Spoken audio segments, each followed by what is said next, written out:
and our allies are safer today because of it. And the resolution from Senator Kaine that we're voting on today, I believe it's not needed, and I most certainly will oppose it. If passed, it would prevent the President from protecting us in the future. I urge all of my colleagues to reject it. Mr. President, on a related matter, the Iranian airstrike is about more than nuclear weapons. It's about also the threat of terrorism. Iranian terrorists have targeted Americans for decades. Iran actively pursued an assassination plot against President Trump. Other top officials in the United States have also been targets of Iranian terrorists. Recently, Iran threatened to activate its so-called sleeper cells right here inside the United States. Let that sink in. This is an urgent reminder that national security starts with border security. Under Joe Biden and the Democrats, more than 1,500 illegal immigrants from Iran crossed our southern border. 729 of them were released into our country by Joe Biden. And that might just be the tip of the iceberg. Because remember, under Joe Biden and the Democrats, there were millions of gotaways. People that weren't stopped sneaking across the border. They were detected, either satellite images, different mechanisms of looking for people, heat detection of people moving across the desert, but not being able to be captured. How many of them were Iranian agents as well? How many of them are today in sleeper cells? Well, the truth is, no one knows. What we do know is this. President Trump took office, and since that time, illegal border crossings are down by 95%. Immigration and Customs Enforcement agencies are working fast. In the last 7 days alone, ICE arrested 130 illegal immigrants from Iran. Right now, 670 Iranian nationals are being detained. President Trump's detentions are working. Now the administration needs more resources to finish the job. That's why Republicans are fighting for our comprehensive safety agenda. Our bill increases funding for border security and enforcement by $160 billion. It finishes the wall. It hires thousands of new Border Patrol and ICE agents. It gives them a bonus for keeping our communities safe. In November, Madam President, Americans want, need, and voted for safe communities and secure borders. Our Republican safety agenda delivers what the Americans wanted, need, and have voted for. Thank you, Madam President. I yield the floor. Suggest the absence of a quorum. Clerk will call the roll. Ms. Alsop-Brooks.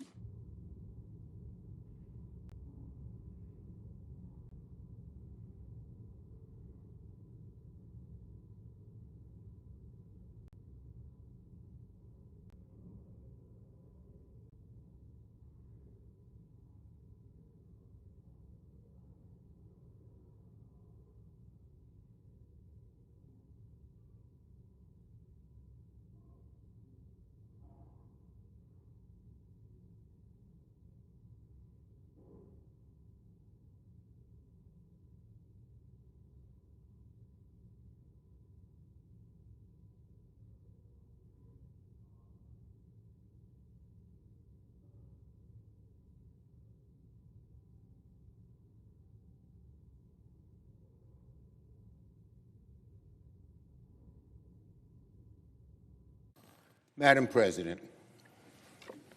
Democrat leader. The quorum. I ask unanimous consent the quorum be dispensed with. Without objection. Madam President. Excuse me one second.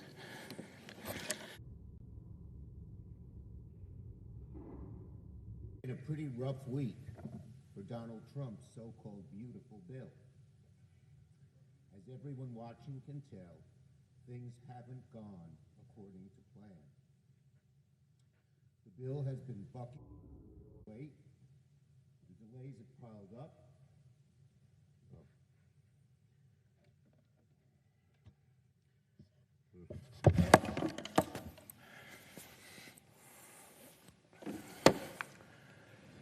Delays have piled up, and it's obvious large chunks of the Republican conference don't like their own bill. But of course, we're hearing that Republicans may still try to bring this legislation to the floor as soon as tomorrow. That's not real legislating. This is a total rush job. This is Donald Trump bullying Senate Republicans to get a bill passed, no matter what is actually in it.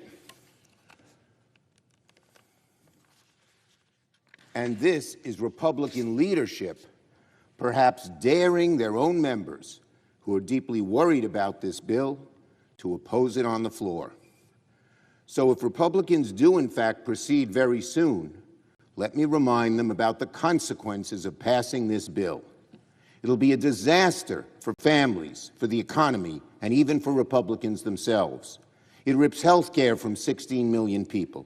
It's the biggest cuts ever to food funding. It raises energy prices and surrenders American energy leadership to China. And it rewards the ultra-rich. Republicans should abandon these destructive policies. But of course, they aren't doing that. Instead of fixing their bill, Republicans want to rush it because they don't want the American people to find what's in it.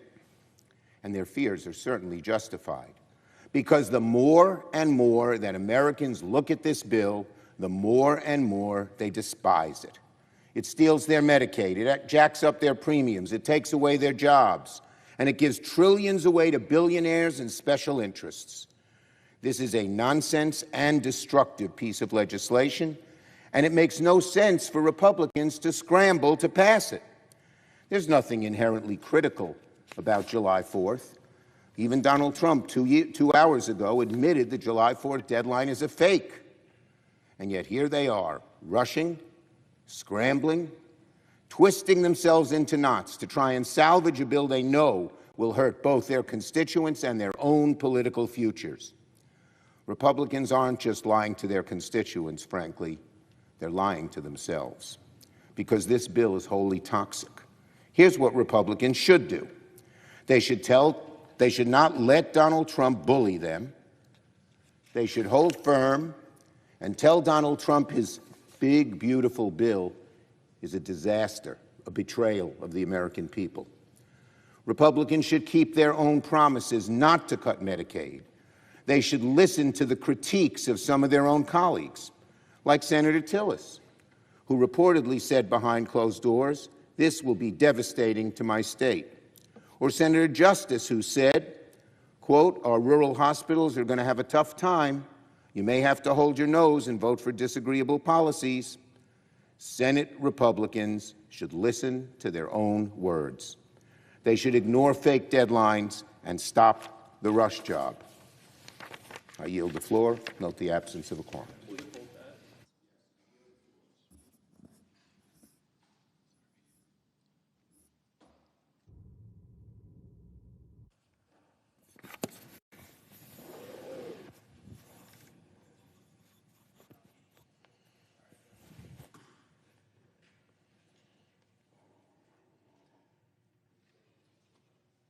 Madam President, Senator from North Carolina. confirming we are not in a quorum call. We are not. Madam President, I rise to recognize and commend the outstanding efforts of our law enforcement community in Western North Carolina for their role in the success of Operation Uptown Funk. Now, that's a pretty creative name, but it's a very serious issue. It was a year-long investigation into drug trafficking in Appalachia. This coordinated operation has involved law enforcement agencies from Buncombe counties, Henderson, Haywood, Transylvania counties in North Carolina, as well as Greenville and Spartanburg counties in South Carolina. And it's been supported by the Drug Enforcement Administration. This is nothing short of a strong testament to the commitment of our law enforcement officers to put the welfare of our communities first. Over the course of this investigation, authorities confiscated more than $175,000 of illicit funds, 20 firearms, and 30 pounds of illegal drugs, including substantial quantities of cocaine, methamphetamine, and fentanyl. More than 30 individuals from Henderson County have been arrested and are being held accountable for their role in this dangerous drug network. Madam President, these results, they're not just statistics. They represent lives saved, overdoses prevented, and neighborhoods that can breathe easier knowing that they're a lot safer. In a region still working to recover from the devastation caused by Hurricane Helene, dismantling this traffic ring has brought a renewed sense of hope and security for Western North Carolinians. On behalf of the people of North Carolina, I extend my deepest gratitude and congratulations to Sheriff Lowell Griffin of Henderson County, Sheriff Quentin Miller of Buncombe County, and Sheriff Bill Wilkie of Haywood County, and Sheriff Chuck Owenby of Transylvania County. I also want to thank the dedicated men and women within their departments, especially the Henderson County Drug Interdiction and Criminal Enforcement Unit, or DICE, for their service. Their courage has protected countless families and made it clear to the drug traffickers that they will find no refuge in the mountains of our beautiful Western North Carolina. It's my honor to represent a state whose law enforcement professionals lead with tremendous integrity and commitment to our citizens. I'll continue working in the U.S. Senate to ensure that they have the tools, resources, and support that they need to keep our communities safe. I yield the floor.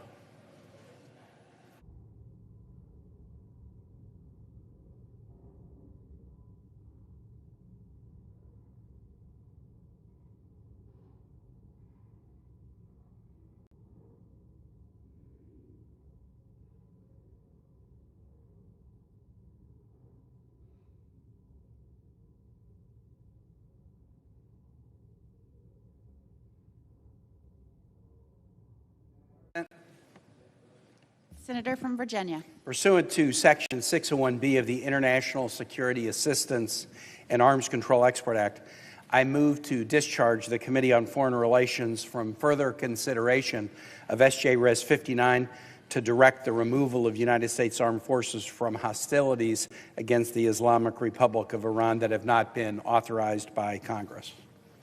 The clerk will report.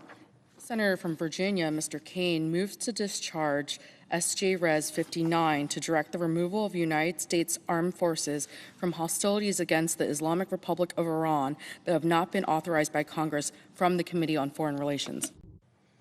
Madam President, we will begin a couple of hours of debate on this resolution prior to a vote that I understand is scheduled around 6 or maybe a little bit thereafter. And I rise to talk about the resolution for the second time in the last week, and I needn't repeat all the points that I made when I spoke about it last week. But I'll just begin with this. I came to the Senate in January of 2013, and I tell people that I came with 100 interests and 10 passions and 1 obsession. And the obsession that I brought with me to this body was an obsession that I would do everything possible I could to stop the United States from getting into an unnecessary war. Why did I bring that obsession with me in 2013? I brought it with me because of the experience in Virginia during 2 wars over the course of 20 years, from 2001 to 2021. I was governor of Virginia from 2006 to 2010. I was lieutenant governor of Virginia before that. And like every state in this country, Virginia was deeply, deeply affected by the global war on terror. When I was governor of Virginia, I had the honor and responsibility, but it was also a burden, of being the commander-in-chief of the Virginia National Guard. And that meant that I was with our guardsmen and women when they deployed to Iraq and Afghanistan, when they came home. I went to funerals, I went to wakes. These were very, very moving experiences. I visited, as governor, our troops, our guardsmen and women in both Iraq and Afghanistan during that period where the war was at a huge upsurge. Thousands of Virginia guardsmen and women were deployed during those 4 years. And of course, because of who Virginia is, it wasn't just our guardsmen and women, it was also our active duty, our DOD civilians, civilians from other parts of the federal family, reservists, military contractors, DOD civilians and their families. The cost of that 20 years of war on Virginia was very heavy. And I came with the obsession not only because of what I had seen in terms of the effect of these wars on my Commonwealth and my country, the deaths, the injuries, the long-standing mental health needs, the tremendous expenditure of public treasure, the lack of clear and positive results from that 20 years. But I also came with an obsession on this topic because of watching the way the war started, particularly the war in Iraq. The United States was basically, the public and this body was basically lied to about the extent of the Iraqi program of weapons of mass destruction. And then an administration forced a vote on the floor of this body right before a midterm election. The debate and vote occurred in October of 2022. I remember at the time I was lieutenant governor and I was paying attention to this, and I thought, what's the urgency about this debate in October of 22, right before a midterm election? You might remember the United States didn't even invade Iraq until March of 2023. There was no urgency. There was none. But it was determined to be politically expedient to force a debate before a midterm election to try to give one party an edge in those midterms. Yeah, there was a vote, but it was timed and structured for political rather than military reasons, and thousands of Americans, both soldiers and contractors, lost their lives as a result. And so I came to this body fully believing that, yes, I'm only one of 100, but I'm going to do everything I can to make sure the United States doesn't get into an unnecessary war, and that if the issue ever arises, Congress needs to fully debate any military mission before he sends our sons and daughters into war. Now, Madam President, I say this as a senator from, I'm going to argue this, and the President will challenge me on this, but I'm going to say Virginia is the most pro-military state in the United States. Our military bases, our veterans population, our reservists, our Guard, our military families, our DOD civilians. Our map is a map of American military history. Yorktown, Appomattox, the Wilderness, Fredericksburg, 9/11 attack on the Pentagon. Everything about Virginia is connected to our nation's military mission. I know the President would make the same claim about Florida's connection to our military, and this would be a virtuous competition as we would all talk about how pro-military our states are, but I believe this deeply about Virginia. My dad was an Army officer. One of my kids is a Marine officer. I mean, this is family. And I'm connected deeply as a member of the Armed Services Committee to all of our military community. And I'm not a pacifist. Every year I work on the Armed Services Committee to help write a defense bill and try to get it passed. I whip votes on the floor for military aid packages to allies. There's bad folks in the world. The United States needs to defend itself, and it needs to work with allies to help them defend themselves. But our troops, our sons and daughters, deserve to have wise civilian leadership that only make the decision to send them into war on the basis of careful consideration and a debate before the entire public. The other night when I spoke on the floor, I pointed out the history of the way the framers of our Constitution grappled with this question in 1787. And to just make it simple, they decided, contrary to the history of the world and the way virtually every other country did it, they decided that war was too big a decision for one person. I mean, they were making this decision at the time that George Washington was president. He was very respected and admired. He was a wartime general, deeply respected. But as much as they respected leaders like George Washington, they said, war's too big a decision. It's too big a decision for one person. And so they wrote a constitution that said the United States should not be at war without a vote of Congress. Defense against an attack or an imminent attack, yes, the president as commander-in-chief has the power to do that. But to go on offense against another nation or an entity like a terrorist group, and there were terrorist groups back in the days like the Barbary Coast Pirates. From the very beginning, we have confronted threats not just by nation states but by others. But the decision was, it was too big a decision for any one person, and we should only go to war after a debate, not only in Congress, where we put our thumbprint on this is a national mission, we're risking our sons and daughters' lives for. We have a debate in front of the entire public so they can understand the stakes. War is too big for any one person. I think the events of this week have demonstrated that war is too big to be consigned to the decisions of any one person. Our current commander-in-chief, on his social media account a day or two after the attack in Iran, put up a music video with lyrics that were matched to a Beach Boys song, Barbara Ann, but the music video contained these lyrics: bomb, bomb, Iran, bomb, bomb, bomb, bomb, bomb, Iran, went to a mosque, gonna throw some rocks, time to turn Iran into a parking lot. We shouldn't premise a decision to send our sons and daughters into war on the judgment of a single person. The president patted himself on the back and he compared the attack to Hiroshima and Nagasaki. That was a most unusual comparison.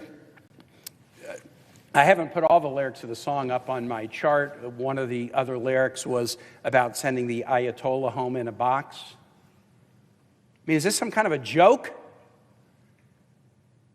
Is this the way we treat war now? Like we run a victory lap and we overstate it and we turn it into a funny music video, or we use a Hiroshima and Nagasaki comparison as if that's like a good thing? War is too big to leave the decision to send our sons and daughters and risk their lives on the say-so of one person. We had some turmoil this week in the Senate. We were going to have a briefing on Tuesday that they had to, from the national security officials of the administration, they had to postpone it till Thursday because they were fighting with themselves and they were fighting with reporters about intelligence that had come out that the president wasn't happy about. In the immediate aftermath of the attack, he said that the Iranian nuclear program had been completely obliterated. All sources, Iranian sources, Israeli sources, the IAEA, the United States, have said severe damage. But because the president sort of went overboard with the Hiroshima and Nagasaki claims and completely obliterated, reporters started to dig into it.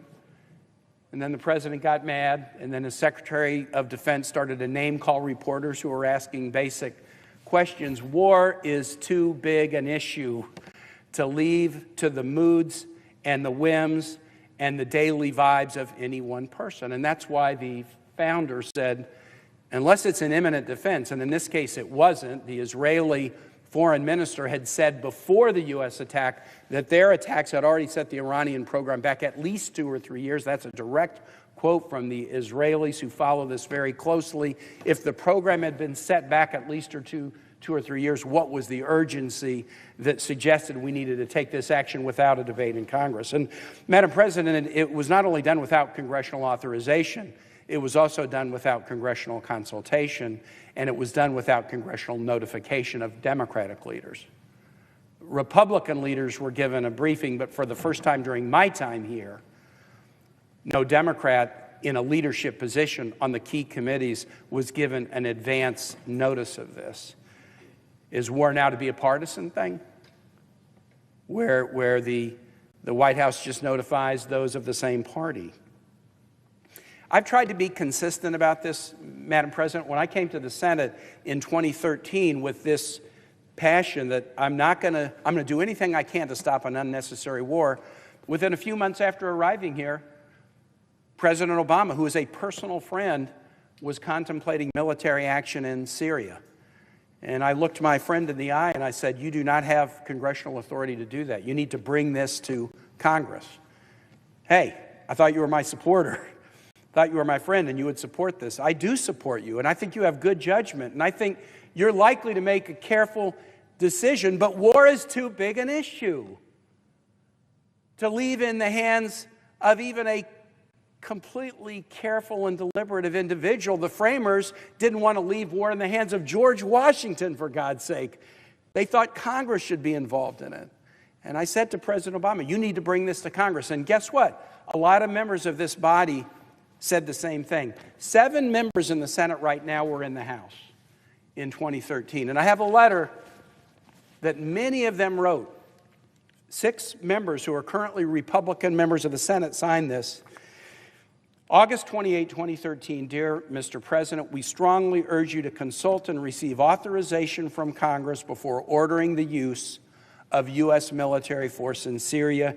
Your responsibility to do so is prescribed in the Constitution and the War Powers Resolution of 1973. We were in a recess then, it was August.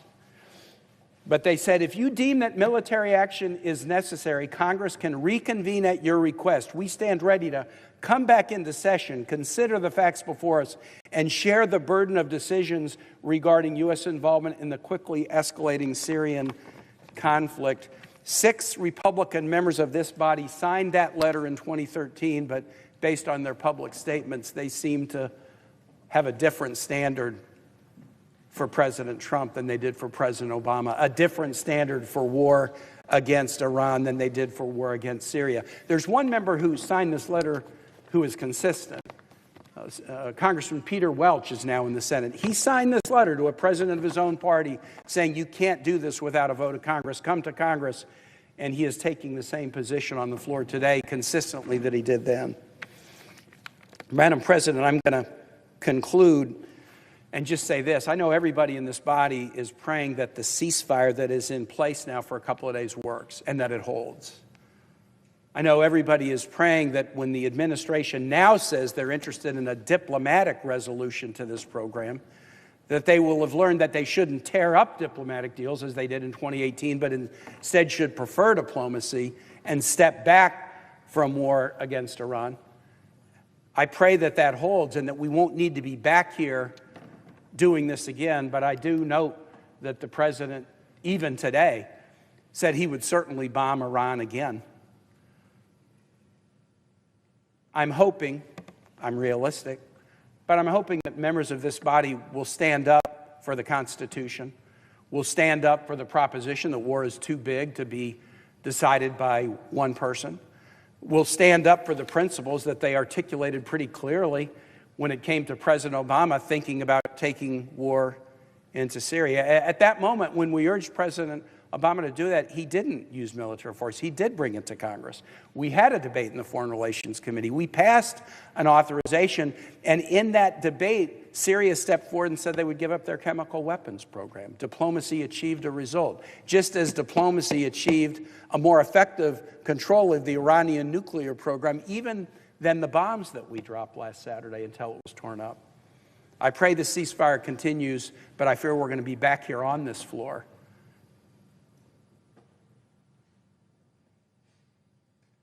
And I hope when we are on this floor again, members of this body will stand for the proposition that has been part of our history, that war is too big an issue to allow one person to make the decision that sends our sons and daughters into harm's way. With that, Madam President, I yield the floor. Madam President. Senator from Maryland. Thank you, Madam President. I rise today in support of Senator Kane's War Powers Resolution to make crystal clear that, as required by the Constitution of the United States, the President may not take offensive military action against Iran or any other country without congressional approval. Last Saturday, the world learned through a social media post by Donald Trump that he had ordered an attack on 3 of Iran's nuclear enrichment sites, the first ever direct U.S. military assault on Iranian territory.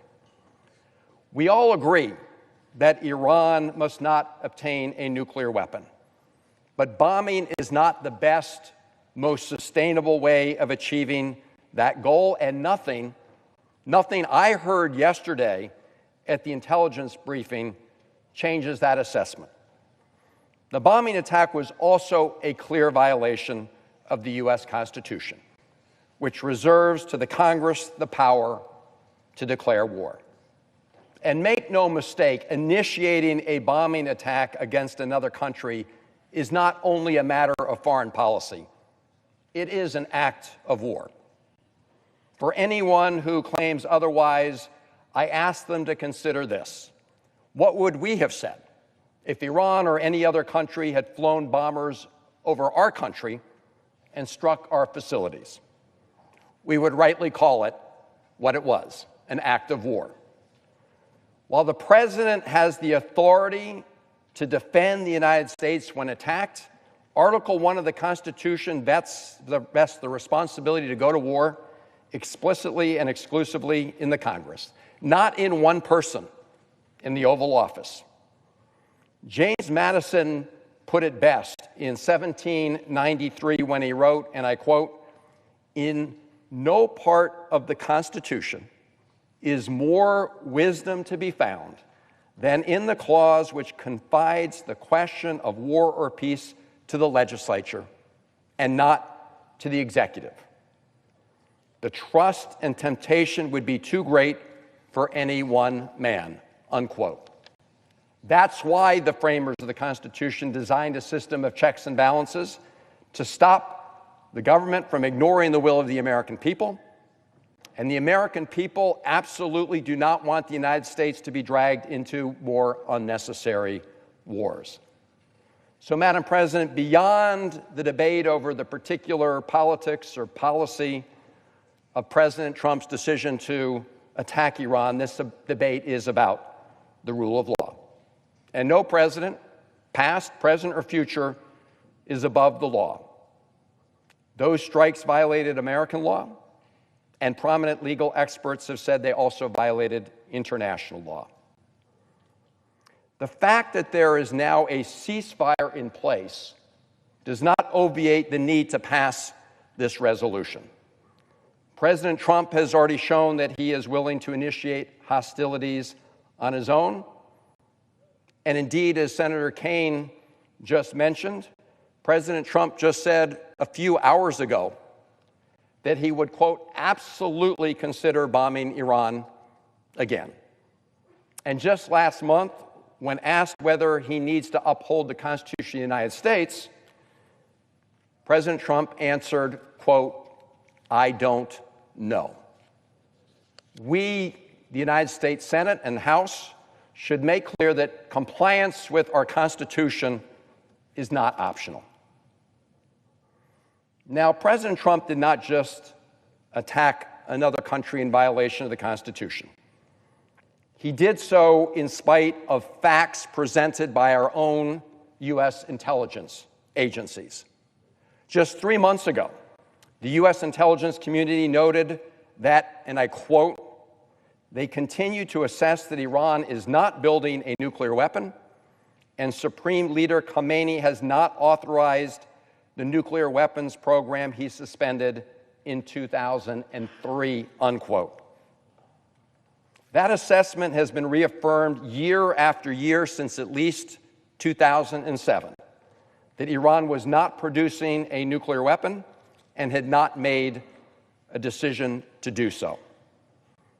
You would think that the facts and intelligence assessments would matter when a president chooses to attack another country. Apparently not in this case.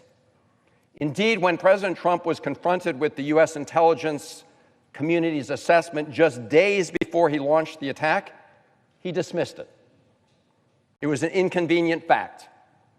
It was inconvenient because it showed there was more time for diplomacy to work, time to get a negotiated solution. Secretary Rubio was asked about this intelligence assessment after the United States bombed Iran. His answer, very revealing. He said, and I quote, "Forget about the intelligence," unquote, and then went on to try to justify the timing of the attack. Now, as I said earlier, most, if not all of us, agree that Iran must not have a nuclear weapon, which would pose an existential threat to Israel, threaten America's interests in the region by further emboldening Iran's malign actions, and increase the risk of nuclear proliferation throughout the Middle East. So the question is, how do we best accomplish that goal in a durable way that doesn't unleash unintended consequences and put Americans and others at greater risk? President Obama answered that question.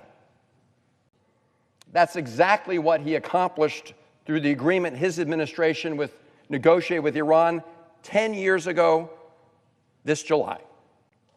President Obama made a deal with Iran to prevent it from building a nuclear weapon. And the agreement was working. Iran was subject to around-the-clock, 24-hour inspections from the International Atomic Energy Agency. That agreement made the whole world a safer place. But in his very first term, Donald Trump ripped up that deal. Not surprisingly, Iran began to enrich uranium at higher levels, though still not at the 90% level needed for bomb-grade material. Now, by the time Donald Trump returned to the White House this year, even he and his administration had come to understand that the best way to ensure that Iran does not decide to develop a nuclear weapon is through negotiation. That's why earlier this year, he dispatched his special envoy, Steve Witkoff, to open negotiations with Iran. And those negotiations were ongoing. Indeed, the sixth round of discussions were scheduled to take place on Sunday, June 15th, just 2 days before the Netanyahu government launched its attacks on Iran. Not surprisingly, that Israeli attack derailed the ongoing U.S.-Iran negotiations. It is important to remember that a decade earlier, Prime Minister Netanyahu worked very hard to derail President Obama's ongoing negotiations with Iran. Indeed, Prime Minister Netanyahu even addressed a joint session of Congress, urging the Congress not to proceed with those negotiations. Prime Minister Netanyahu did not succeed in derailing President Obama's JCPOA negotiations. That agreement went into effect, and it did make the world and our country and Israel a safer place. But unlike then, Prime Minister Netanyahu succeeded this time. He outmaneuvered Donald Trump. That story is well documented in a June 17th New York Times piece entitled, and I quote, "How Trump Shifted on Iran Under Pressure from Israel," unquote, and a June 23 Washington Post story entitled, and I quote, "Netanyahu decided on Iran war last year and then sought to recruit Trump," unquote. Simply put, Prime Minister Netanyahu accomplished that goal. President Trump joined his war of choice against Iran. And in doing so, President Trump put our men and women in uniform in the region in grave danger and unnecessary risk. Following the attack, Iran fired 14 missiles at a major U.S. airbase in Qatar. Fortunately, Iran gave the United States and Qatar advance warning, and there were no casualties. But the full extent of Iranian retaliation could play out throughout the region and other places around the world over a long period of time. And what was accomplished? What was accomplished? To hear President Trump tell it, the Iranian nuclear program was, quote, obliterated, unquote. That is flat out untrue. Untrue. We know from public reporting that a Defense Intelligence Agency assessment found that the strikes only set back Iran's nuclear program by a few months. Whether it's a few months or somewhat longer, the point is this: the strikes did not obliterate Iran's nuclear program. Before the attacks, U.S. intelligence assessed that Iran was not building a nuclear weapon, and in the aftermath of the attacks, Iran may well change its mind and move forward. So President Trump disregarded politically inconvenient U.S. intelligence assessment when he launched the attacks, and he's now making up his own politically convenient narrative about the results. What's been particularly cowardly is the Trump administration's efforts to escape their own failures by hiding behind the amazing men and women of the U.S. military. to hear President Trump and Secretary of Defense Hesketh tell it, any criticism of their decision to attack Iran is somehow a criticism of the American military. This is garbage, and they know it. Our servicemen and women performed their mission flawlessly, and they did it with courage and with resolve. It's especially rich to see Donald Trump, who so often insulted and belittled our military heroes, now try to hide his own failings behind them. So let's be clear. While we owe our service members our debt of gratitude, we do not owe that debt of gratitude to President Trump or members of his cabinet for their decisions or for their current efforts to manipulate the narrative about the results of the attack. I have to say, as my colleague Senator Kaine mentioned, that the spectacle of President Trump and Secretary Hesketh berating the press for questioning their claims that the Iranian nuclear program had been, quote, obliterated only reveals their manic desperation to hide the truth. Remember when President George Bush declared with respect to Iraq, mission accomplished?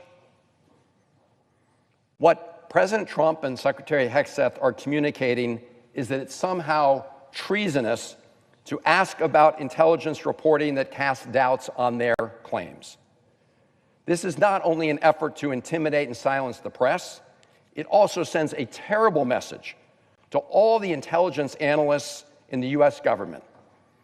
It says that anybody who presents facts that don't fit President Trump's political narrative is trying to, as Secretary Hesketh said, make the president look bad, or undermining the success of our pilots, or trying to manipulate the public mind.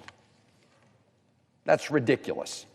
We've already seen, Madam President, the dangers of manipulating intelligence to fit the president's narrative rather than fidelity to the facts. The United States went to war in Iraq under false pretenses. Remember when the Bush administration told America that Iraq was developing weapons of mass destruction? Remember when Vice President Cheney warned in March 2003 that, quote, if there's a mushroom cloud in New York, you will know that Saddam Hussein is behind it, unquote. And of course, there were no weapons of mass destruction in Iraq. So false intelligence and false narratives that fan the flames of unnecessary wars cost us dearly. The Iraq War cost the lives of over 4,000 American soldiers, hundreds of billions of dollars of American taxpayer money. The war upended the region, killed hundreds of thousands of Iraqi civilians, strengthened Iran, and unleashed ISIS on the world. It was the worst U.S. foreign policy blunder in a generation. Madam President, the Trump administration has now created a culture of fear and retribution throughout the federal government. We've already seen patriotic federal employees be fired for telling the truth. Whistleblower just filed a complaint the other day. He'd been at the Justice Department. He said, I didn't sign up to lie. So the real challenge is this. The president has not obliterated the Iran nuclear program, but he is doing everything he can to obliterate the credibility of the U.S. intelligence community so he can invent his own reality without contradiction. That's why it's more important than ever that Congress stand up for the Constitution and insist that the president cannot initiate hostilities without approval from Congress. That's what this resolution asks. It asks, do you support the Constitution and the role it gives the Congress to declare war? Do you believe that the people's representatives should have a voice in whether American lives, and specifically the lives of our nation's armed forces, are put at grave risk? We owe it to our troops, we owe it to the American people to ensure that no president, not this president or any other, can unilaterally commit our nation to go to war. The Constitution does entrust that responsibility to us. Let's not abdicate it. Colleagues, I urge you to vote yes on the Kaine War Powers resolution, and I yield the floor.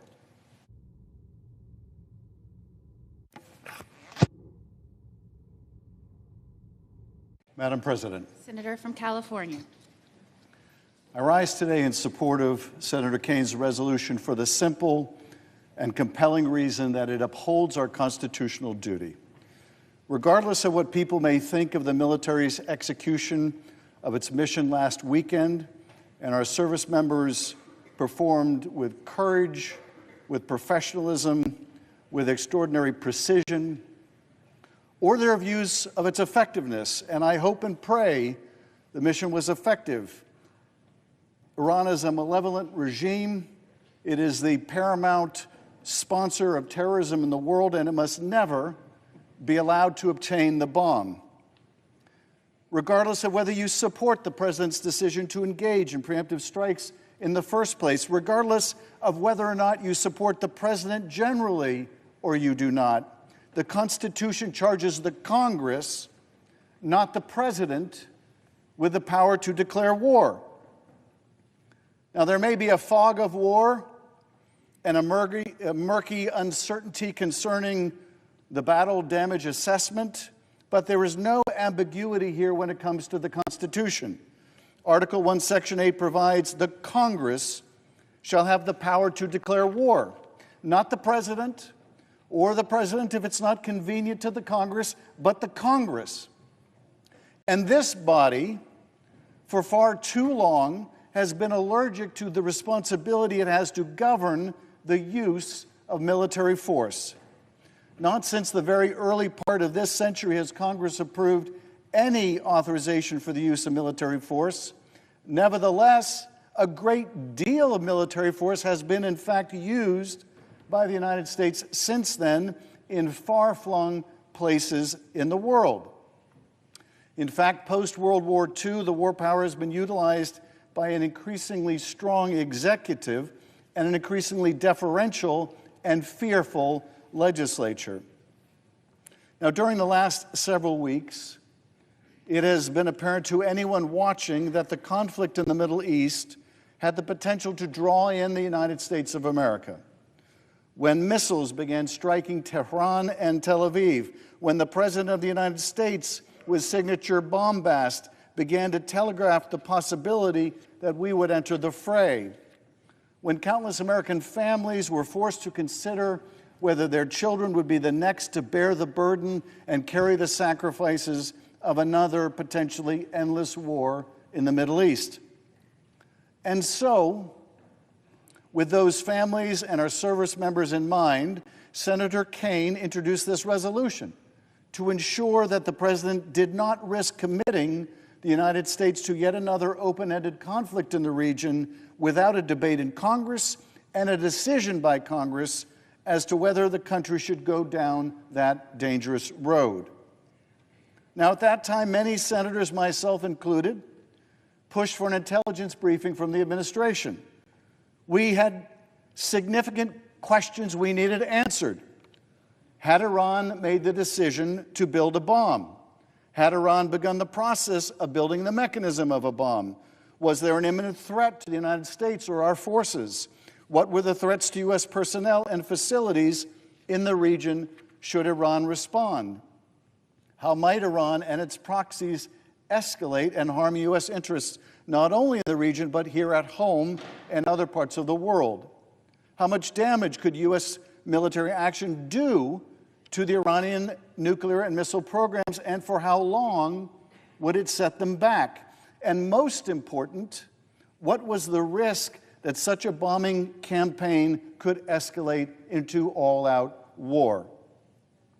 Days passed, no briefings. Even after last Saturday's strikes, still no briefing. Not until yesterday did the administration come to Congress to answer the most basic of questions. And only after suggesting, it was reported, that they would potentially choke off further information to the Congress. The Constitution demands otherwise. The founders split the government's wartime powers just as they divided responsibilities for so many other things. It is Congress which declares war, which raises an army and a navy, and pays for the financial costs of defense and war.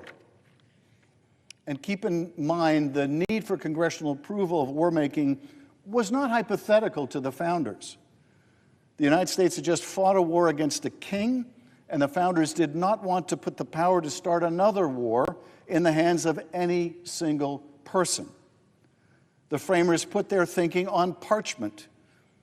And in a letter to Thomas Jefferson in the summer of 1789, James Madison reflected on how they had approached this question of war power, which was the subject of much debate in Philadelphia at the Constitutional Convention. He said, "We have already given in one example an effectual check on the dog of war by transferring the power of letting him loose from the executive to the legislative body, from those who are to spend to those who are to pay, from those who are to spend to those who are to pay." That is, because a decision as consequential as entering into war requires informed debate and buy-in from the people's representative and the public, from us here in the Senate and from our colleagues in the House. Because we need to weigh the benefits and the risks for our constituents and for the country as a whole. Because a decision like this one should be insulated from partisan politics and not made with haste or with blinders on. There are perhaps senators in this body who will say this debate is no longer needed. The mission is over. Iran has backed down. A lasting ceasefire is in place. The threat has passed. And I would say to them, I don't know that to be true, and neither do you. And on behalf of all those who could and would pay, we should not allow this great and solemn power to make war to be usurped any longer. The only way for us to know whether the United States might be drawn into a broader conflict is if we exercise our authority to prevent it, or to determine that the Congress wants to affirmatively provide a president with the authorization to use force. So I am a yes on this resolution. And if the Senate votes to bring this resolution before the body, which I hope it will see the wisdom of doing, I will move an amendment that I have filed with Senators Kim and Kaine that I would hope would receive all of our support. Our amendment makes clear what is implicit in Senator Kaine's resolution already, and that is that terminating the use of U.S. armed forces against Iran does not affect the ability of the United States to defend itself, to share intelligence with Israel or our other partner nations, or to assist them in taking defensive measures to protect themselves from an attack by Iran or its proxies. Our intent in this amendment is to make it crystal clear that calling up and passing this resolution would in no way restrict the United States' ability to defend itself or our partners.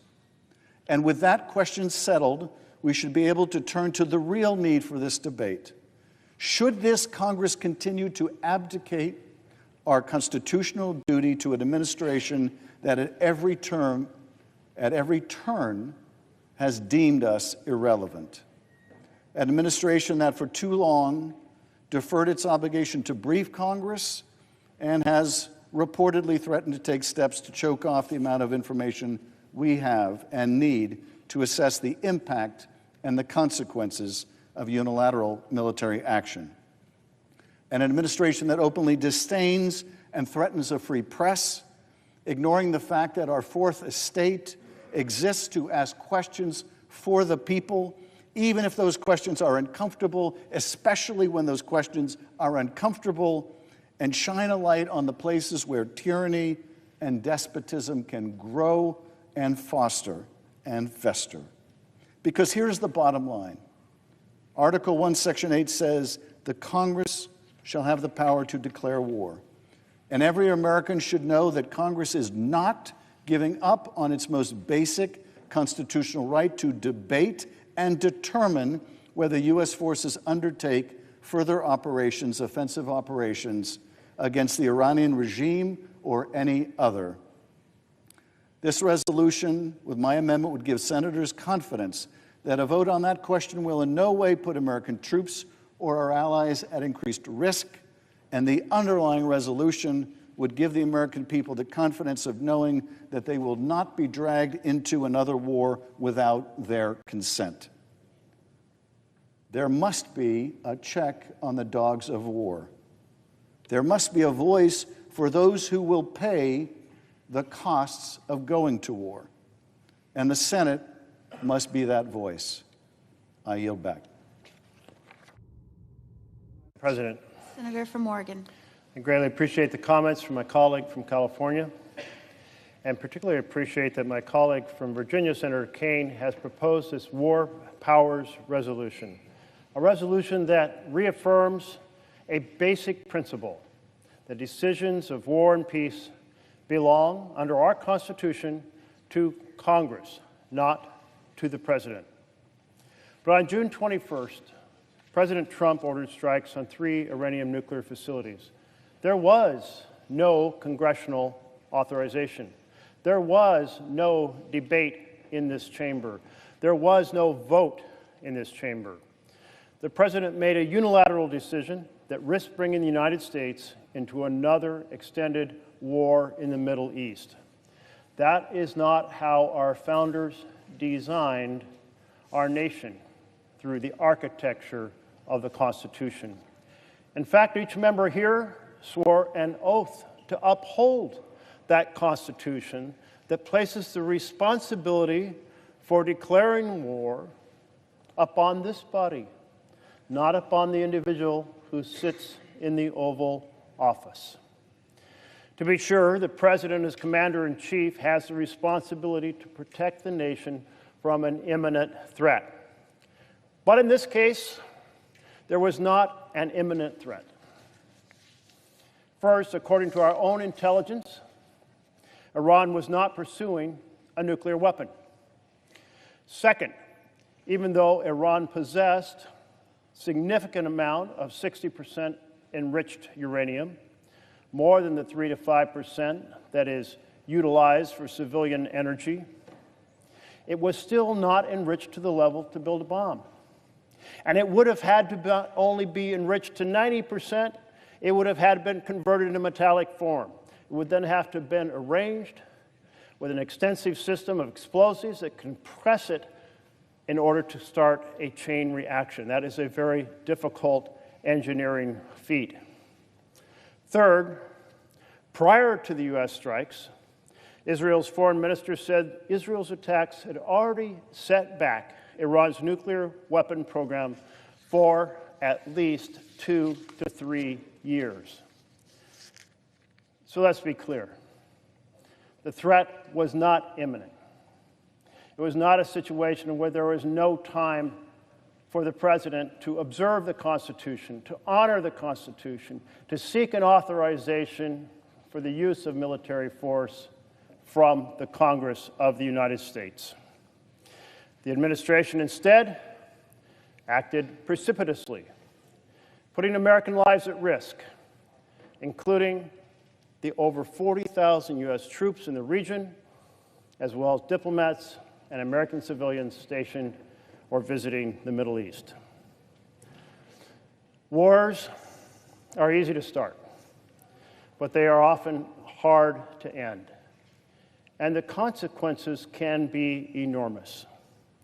Look, for example, at the cost of the wars in Afghanistan and in Iraq.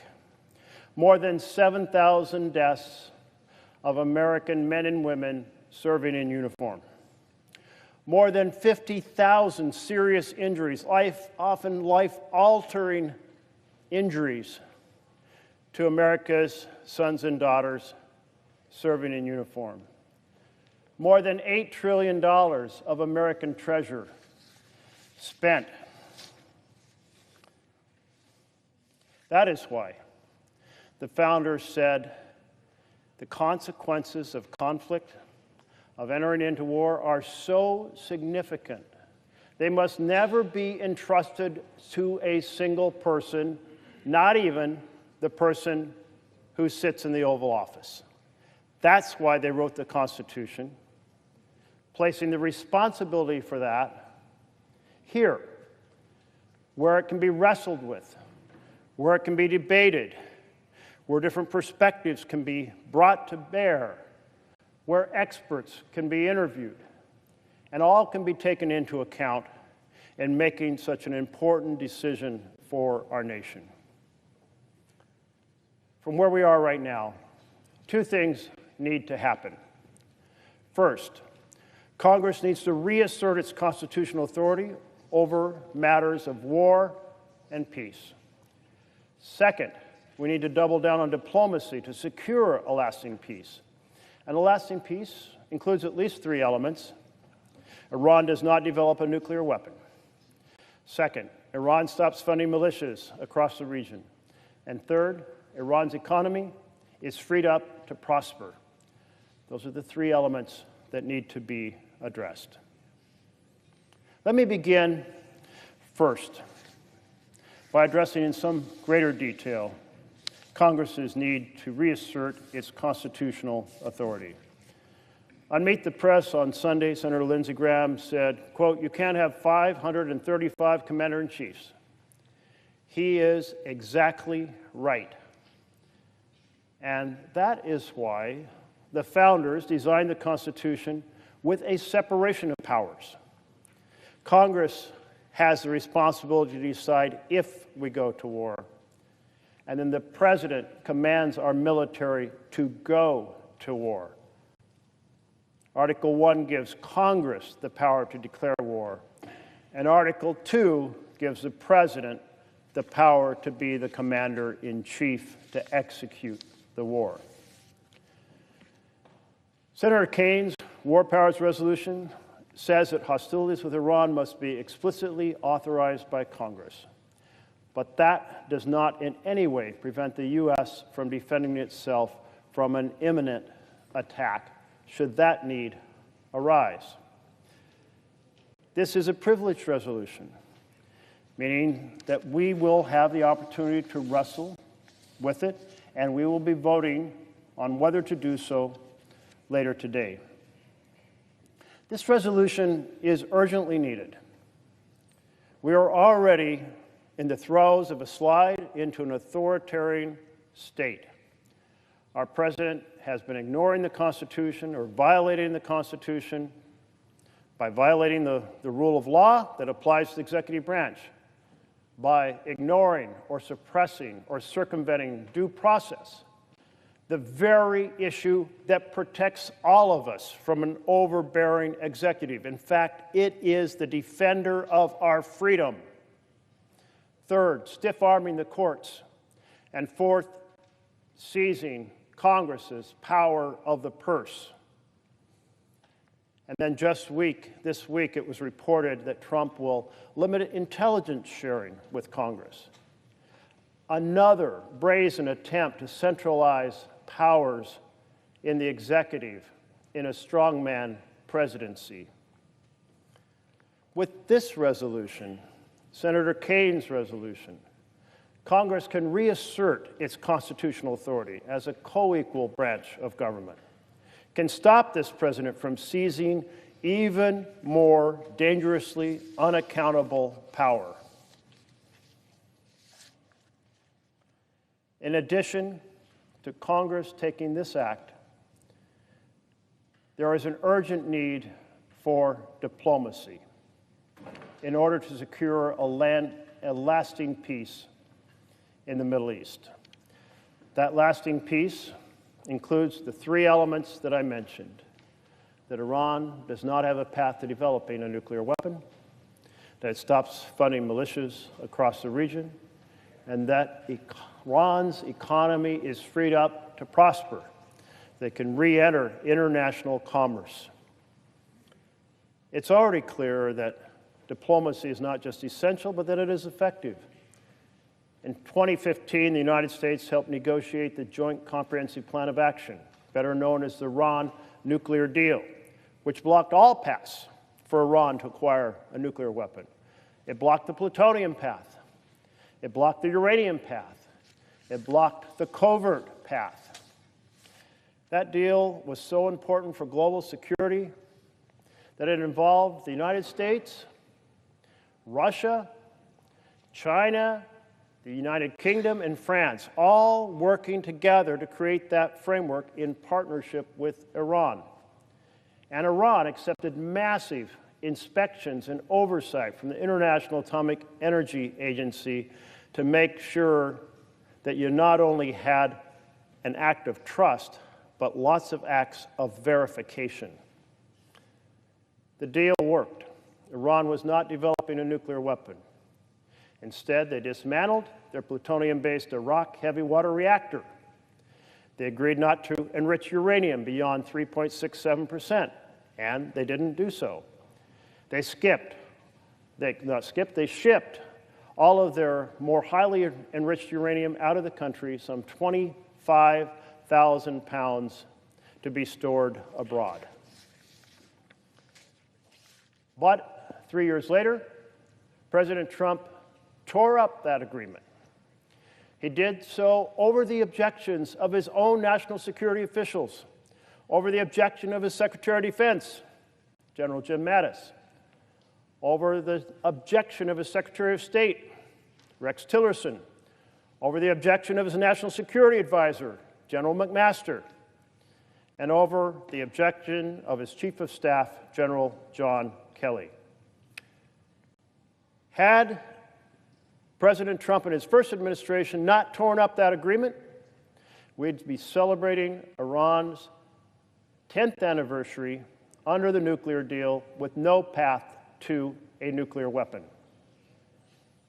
By ripping up the Iran nuclear deal, Trump opened the pathway for Iran to enrich beyond 3.67%, leading to the concerns that prompted Israel to attack Iran's nuclear facilities and that led Prime Minister Netanyahu to ask President Trump to use our planes and our abilities to bomb Isfahan, Natanz, and Fordow. To create an enduring agreement now that stops Iran from having a path to a nuclear weapon, restrictions like those that were in the Iran nuclear deal back in 2015 have to be recreated. And in fact, we've learned over the last few days how diplomats from President Trump's team have been working on this. We're in conversations with Iran before Israel's attack to create such an arrangement. And in fact, continued some of those conversations even as bombs were dropping. We have to succeed to put in place a permanent, detailed, enforceable plan for peace, which Iran agrees to, that stops funding for militias outside Iran and blocks all those paths to a nuclear weapon. Colleagues, we wouldn't be here today discussing this if President Trump hadn't torn up the first agreement that was working against the advice of his entire foreign affairs and security staff. That's what happens when you scoff at diplomacy, diplomacy that works, agreements that work, and unleash events in the world that lead to circumstances that realize themselves this year in 2025. The decision to strike Iran without authorization from Congress was wrong because there wasn't the imminent threat, and thus there was time to go through the process of seeking authorization for the use of military force necessitated by our Constitution. Wars are easy to start, but they are hard to end. And that's why the founders wanted us to debate them before the American people. We must reassert Congress's congressional authority. We must double down on diplomacy to secure long-term peace. We cannot allow our service members in uniform to be sent to war if we are not even willing to debate and vote on that war. I urge my colleagues to support this resolution. Thank you, Madam President.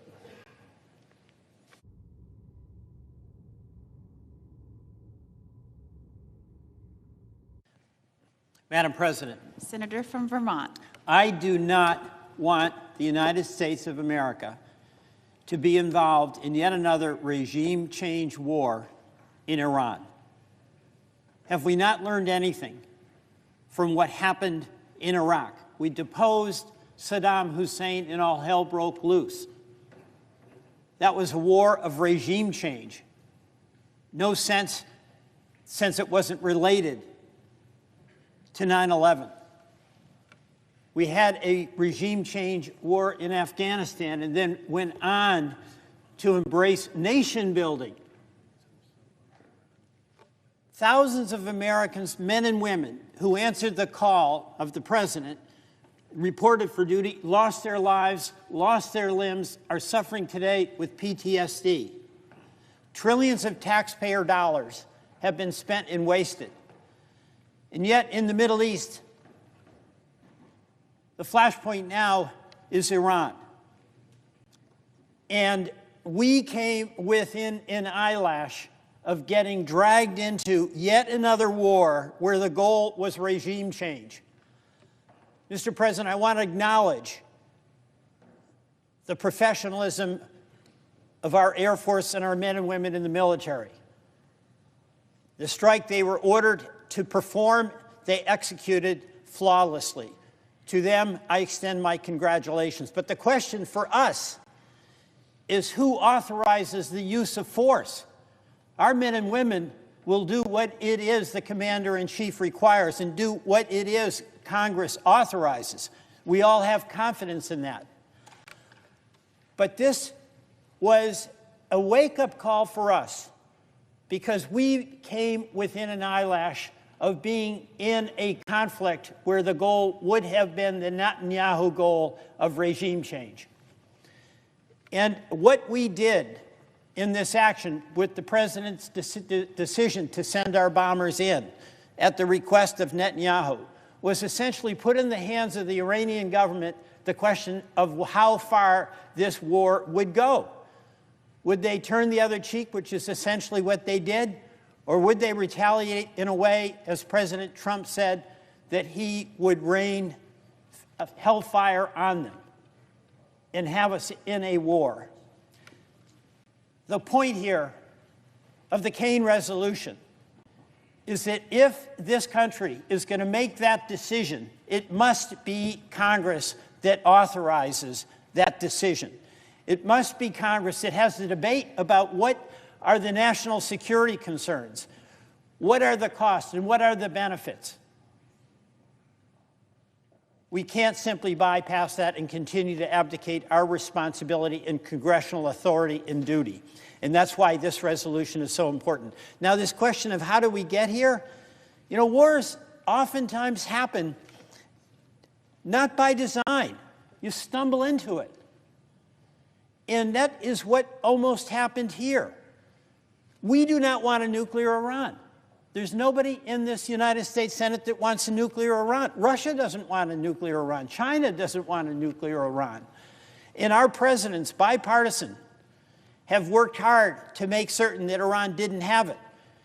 And the Obama agreement was working.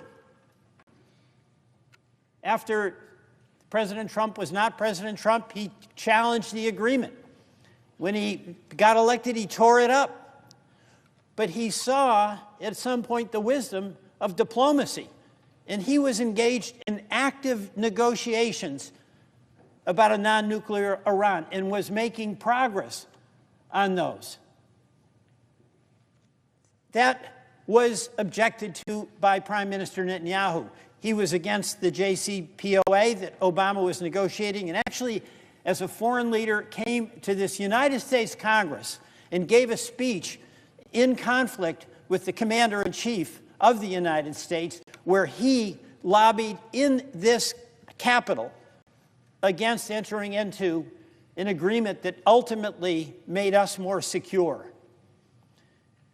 That determination on his part continues. And the biggest act of sabotage to the Trump negotiations on a nuclear agreement was the bombing campaign that Netanyahu did that sabotaged those talks. Now, again, I say congratulations to our men and women in uniform who, when they were ordered by the president to do the strike on the nuclear facilities, did it and did it well. But we should not at all discount how precarious that situation was for our country. It was a result of a decision by Iran to turn the other cheek, to disregard the attacks, and basically not escalate. And I'm so glad they did. And the president showed temperance there himself. But we can't be putting ourselves in a position where our future, and whether we do get in a war, is based on actions of other people, particularly folks who run Iran. So if we are going to protect the national security, if we are going to protect the men and women of this country who will always respond to the call of the commander-in-chief, that's what makes them such wonderful patriots. They cede the authority to make a decision about whether they are put in harm's way to the men and women who serve in the Congress of the United States and the commander-in-chief. That's a profound responsibility that each of us has to debate the question of whether we should commit this country to war. So this resolution is absolutely vital. Vital to the well-being of this country, to the humility that is required of a country before it makes the ultimate decision to ask the men and women who are citizens of our country to potentially sacrifice their lives for the well-being of this country. Mr. President, I urge my colleagues to support the Kane resolution. I yield back. Mr. President. Senator from Kentucky. The Constitution is clear. Congress, not the President, has the authority to declare war.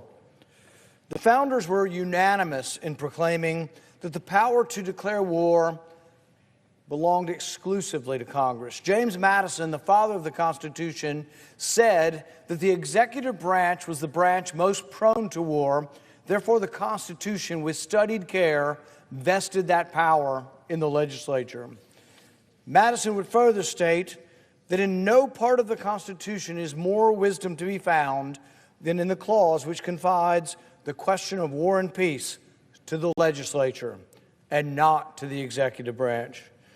Hamilton, who didn't always agree with Madison or Jefferson, wrote that the legislature can alone declare war, can alone transfer the nation from a state of peace to a state of war, and if the legislature has a right to make war on one hand, it is on the other hand the duty of the executive to preserve peace till war is declared.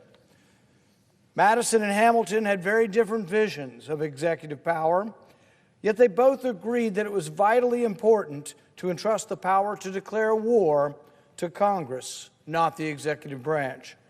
George Washington remarked that the Constitution vests the power of declaring war with Congress. Therefore, no offensive expedition of importance can be undertaken until after they shall have deliberated upon the subject and authorized such a measure. No offensive expedition without congressional approval. St. George Tucker, a Revolutionary War era law professor, wrote in 1803 of how our Constitution diverged from the English tradition.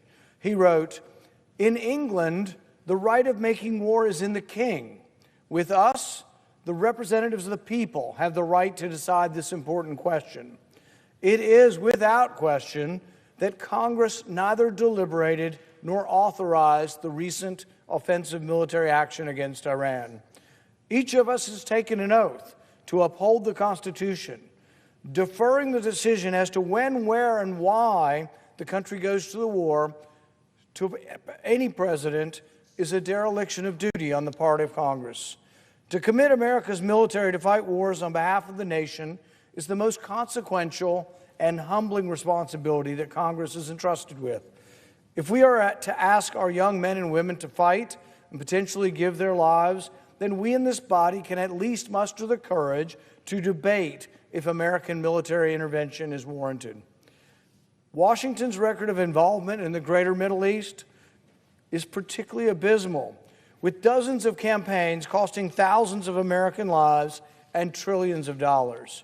Afghanistan, Iraq, Syria, Lebanon, Pakistan, Yemen, Sudan, Somalia, and now Iran, all countries in the region that the U.S. has bombed or is bombing.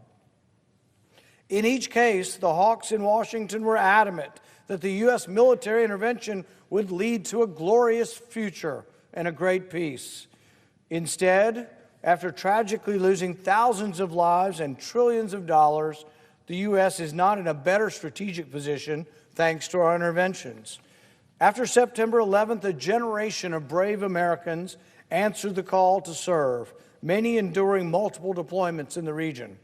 Some 7,000 U.S. service members paid the ultimate sacrifice in the war on terror. Tens of thousands more carry with them the scars of war, living with missing limbs, shrapnel, nerve damage, brain injuries, burns, scars. Some live with paralysis and are confined to wheelchairs. The mental wounds of war are also present, as we remember the more than 30,000 veterans who have committed suicide since Washington's misguided project to remake the Middle East. While our soldiers carry out their missions with honor, the Washington establishment consistently fails them. In almost all cases, our interventions were counterproductive, making us less safe and less prosperous. As the initial jubilation wears off from those who clamor for war, the regional situation remains precarious, and American service members remain in danger. Many advocates for war, giving voice to their real feelings, have loudly opposed the current ceasefire. Those arguing against a ceasefire give a callous testimony, insensitive to the cruelties of war. Some 40,000 U.S. troops are scattered throughout the Middle East as we speak, some on large established bases, others on isolated outposts. It is impossible to ensure all these locations have adequate air and missile defense capabilities. Our troop presence in the region is therefore a significant liability, allowing Iran and its proxies an opportunity to target Americans, which they otherwise would not have. Yet the Washington foreign policy establishment seems content to allow our service members to serve as sitting ducks. Should American soldiers get wounded or, God forbid, killed in a retaliatory strike, the calls for war emanating from Washington will surely be deafening. History is replete with examples of leaders who, in their hubris, thought they could shape the fate of nations, but were subsequently proven wrong as events ended up controlling them. Our own country sadly experienced this during Vietnam. The needless tragedy of that war, in which 58,000 Americans paid the ultimate sacrifice, led Congress to pass the War Powers Resolution we debate today. Congress intended to ensure a president would never again unilaterally plunge the American people into war without the people's representatives in Congress debating the issue. We owe to all Americans who have worn the uniform to honor that humbling responsibility. Moreover, despite the tactical success of our strikes, they may end up proving to be a strategic failure. It is unclear if this intervention will fully curtail Iran's nuclear aspirations, or, in fact, whether the Iranians may well conclude to double down on their efforts to obtain a nuclear weapon. At this time, it is unknown.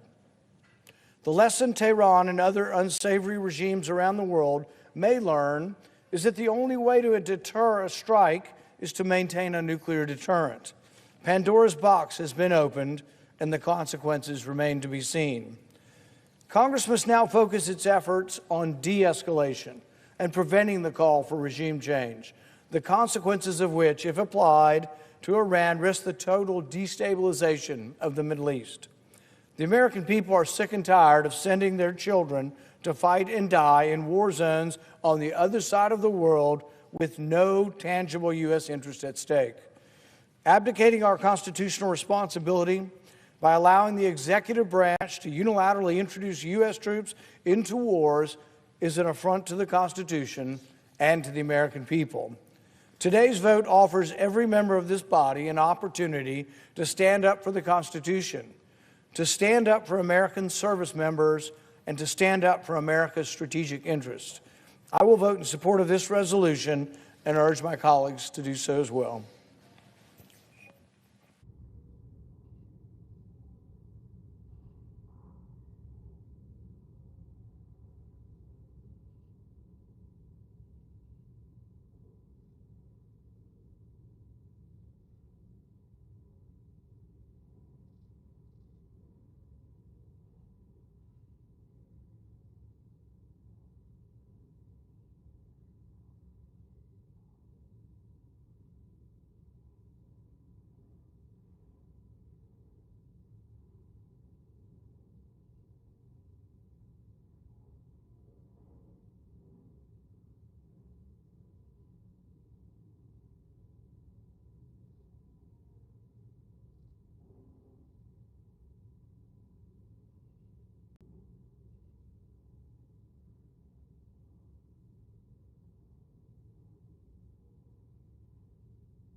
Mr. President. Senator from Connecticut. We need a quorum call? We are not. Thank you, Mr. President. Mr. President, in a 1793 letter to William Cabell Reeves, James Madison said this. He said, "In no part of the Constitution is more wisdom to be found than in the clause which confides the question of war or peace to the legislature and not to the executive department." A few years later, in another letter, this time to Thomas Jefferson as part of their famous correspondence, Madison expounded on that very simple superlative, naming the War Powers Clause in the Constitution as the most important. He said, "The Constitution supposes what the history of all governments demonstrates, that the executive is the branch of power most interested in war and most prone to it. It has accordingly, with studied care, vested the question of war in the legislature." Our founding fathers didn't get everything right. They didn't see ahead of time that this chamber would be divided in two, Republicans on one side, Democrats on the other side, but they knew, having watched the course of human history, that executives, in their day, mostly all monarchs and kings, had all sorts of reason to drag their nation into war. Power often came from war. The funding that could be raised for war, the loyalty commanded by war, the glory that occasionally came to the leader, the ruler, through war and through conquest. There was great risk in war, but there was also great reward in war. And there was far too much of it in the era in which our Constitution was being formed. The purpose of the founders was to give the American people a voice in government, a revolutionary idea at the time, but it was also to order our government in a way that war would become less likely, would become less frequent. They imagined a world, this new America, in which peace would be the rule, not war, as it was at the time for the citizens of Europe who lived under the rule of kings, prone to war, incentivized to war, as James Madison wrote to Thomas Jefferson. And so this part of the Constitution, with more wisdom in it than any other part of the Constitution, according to James Madison, is this section of our founding document that says it is not up to the ruler, it is not up to the executive branch, it is up to the branch of government most connected to the people to decide whether we go to war, to require that there be a debate, a conversation that involves everyone in this nation, that requires, that necessitates a collective decision as to whether to put the brave soldiers of this country and the collective security of the nation at risk. And so we are here today because we still find wisdom in that clause of the Constitution. We still see great risk in moving into a world which we are quickly moving to, in which that clause that James Madison named as the supreme clause of the Constitution is dead letter, is dead letter. And that is the risk, because there are very few wars that are so planned, so far in advance, that there is time to come and have a month-long debate. Wars happen quickly, and they necessitate quick action according to the Constitution. Yes, we have always accepted that there has to be an exception, but a limited exception to that supreme clause in the Constitution. If there is an imminent attack against the United States, of course, the people of the United States want the ability of the President of the United States to respond to that imminent attack. But in the absence of an imminent attack, there is no exception. There is no ability to go around Congress. And in the case of the hostilities against Iran that the president began last weekend, there was no imminent threat against the United States. There was no army marching on this nation. There was no nuclear bomb that even existed that could be dropped on the United States or our soldiers in the region. And so it was required, it is required under the Constitution that the president come to Congress. If the president doesn't need to come to Congress to attack another nation preemptively, preventatively, absent an imminent threat, then that provision of the Constitution is dead letter, period, stop. And the most important piece of this document, according to our most revered founding father, is no longer operational. And if we lurch into a world in which any executive can send us to war without the participation of the American people, then we are in a world that our founding fathers could never have imagined.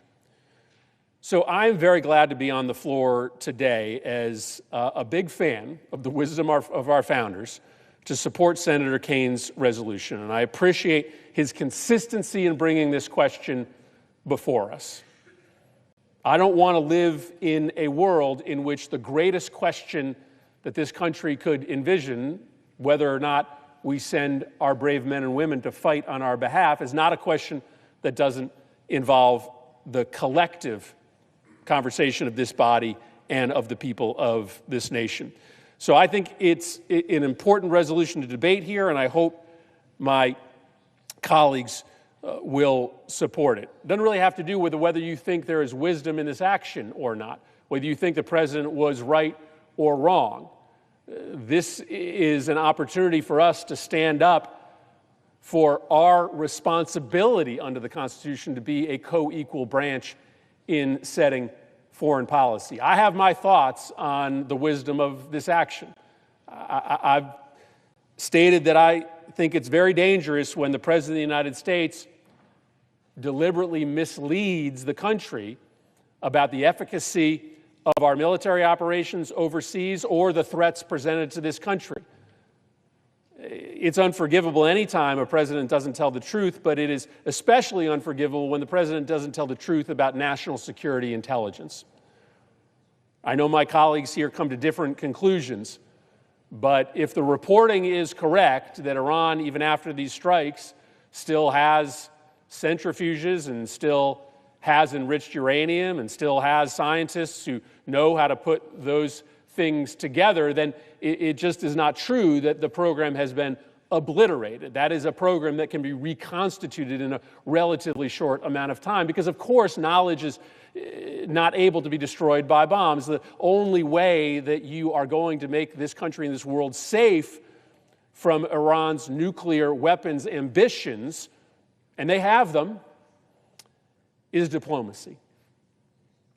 I hope that diplomacy got easier because of these strikes, but I don't think they did. I don't think diplomacy got closer because of these strikes and whatever follow-on strikes may come as President Trump is currently threatening. And so if diplomacy is the only path, if you can't bomb out of existence knowledge, then I don't think this was a very good week for American national security. But I come to a different conclusion than many of my Republican colleagues do, even some of my Democratic colleagues. But Senator Kane's resolution is so important because that's the debate that we should be having. That's the argument that we should be having in public. That debate over the wisdom of dropping bombs in a far-off land that could put our troops at risk, that could drag us into a war, that's not a debate that the Founding Fathers thought that should take place behind closed doors at the Department of Defense, at the CIA, in the White House. That's actually the debate that they thought that this body should have, the United States Senate, that the House of Representatives should have. And that's the chance that we have today to bring that debate out of the shadows, out of the secret, to the place where the Founding Fathers thought it should exist. And that's why I urge my colleagues to support Senator Kane's resolution. I yield the floor.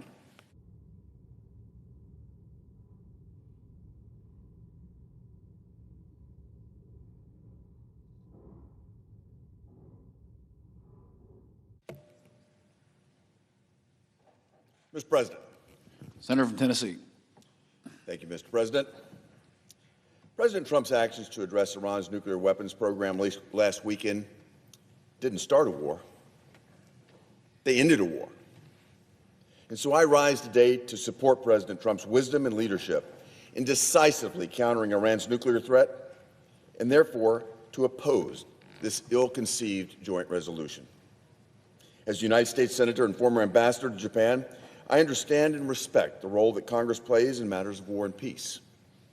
But I cannot, and I will not, support a resolution that removes the ability of the President of the United States to act decisively in defense of national interests, our allies, and our armed forces. This resolution, if passed, would send a dangerous message, not just to Iran's terrorist-sponsoring regime, but also to every adversary who's seeking to exploit our domestic debates and internal divisions.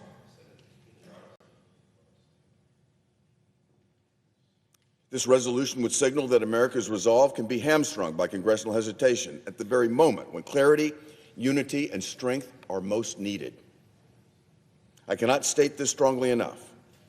President Trump acted entirely within his constitutional authority under Article 2 and in accordance with his solemn duty to defend this nation and to defend the American people. Operation Midnight Hammer was a targeted, strategic, and necessary use of force to eliminate immediate threats posed by the Iranian regime and its proxies. No American lives were lost or injured during this military operation, thanks to the leadership of President Trump, the advice and counsel of Vice President J.D. Vance, National Security Advisor and Secretary of State Marco Rubio, Secretary of Defense Pete Hegseth, and General Dan Kane, and the brilliant planning and flawless execution of the men and women of the United States Armed Forces. For decades, the Iranian regime has been attacking U.S. personnel, our allies, and our interest. Through its Revolutionary Guard, through Hezbollah and Hamas and Houthi terrorists, and through its missile programs and multiple cyber attacks. For decades, the Iranian regime has cynically violated international agreements to overtly and covertly pursue the capabilities necessary to make nuclear weapons on short notice. The idea that the President, in the face of escalating threats, can only sit idly by until Congress can hold hearings and schedule votes is not just naive, it's reckless.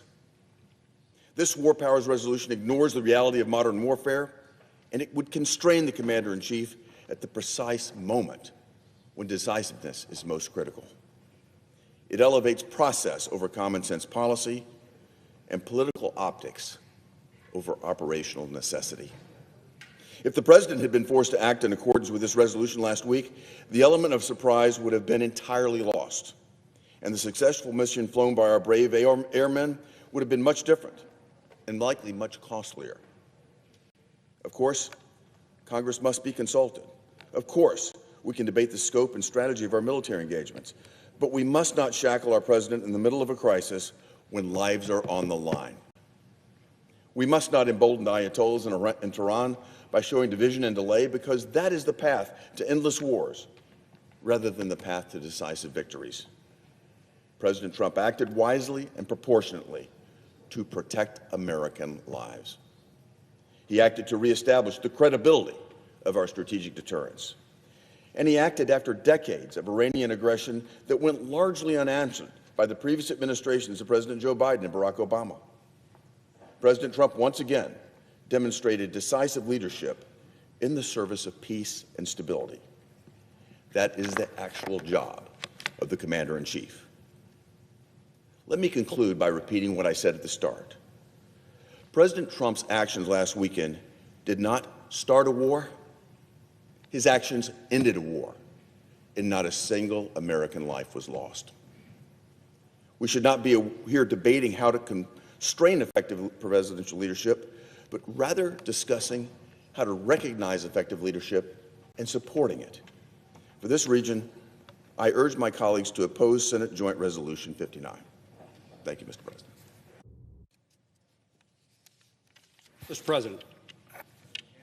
Mr. President, thank you. The most significant responsibility and heavy burden the President has is the determination of when to engage the armed forces of our nation. Such decisions can both cost and save lives. This past Saturday, President Trump directed our military to respond to a growing threat that Iran could weaponize nuclear material and deliver a nuclear weapon.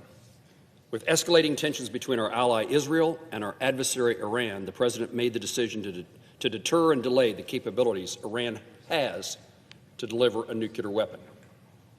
What we know to date is from our intelligence sources that the President's actions were significant and successful. The United States Constitution splits the responsibility of the use of military force between legislative and executive branches. Having received a classified and thorough briefing from our military, intelligence, and diplomatic officials, I conclude that the President acted within his constitutional authorities. I welcome the return to a stricter constitutional balance of power between the branches of government. Under the circumstances of the recent actions of the President and the timing of the offering of the resolution now before the Senate, we should not adopt the resolution, which states in part, Congress hereby directs the President to terminate the use of United States armed forces for hostilities against the Islamic Republic of Iran, unless explicitly authorized by a declaration of war. With the continuing threat from Iran against Israel, the dangers to American military men and women in the region, and because of the potential for terrorist acts upon U.S. interests within and without our borders, I believe the President has the constitutional authority and responsibility to defend the United States and its interests against imminent threats. I appreciate the President's decisive action and express gratitude and respect for the men and women of the military who carried out his orders, and I support the President in his efforts to find a peaceful resolution to hostilities in the region. Mr. President, I yield the floor.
Mr. President. Mr. President, I ask unanimous consent that the following senators be permitted to speak prior to the scheduled vote. Senator Sanders for up to 10 minutes, Senator Graham for up to 10 minutes, Senator Risch for up to 10 minutes, Senator Kaine for up to 3 minutes, Senator Schumer for up to 3 minutes. Without objection.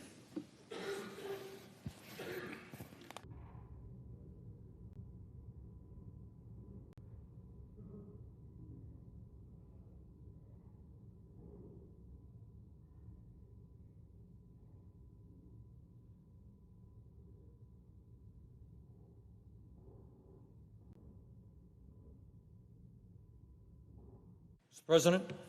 Senator from Vermont. Thank you.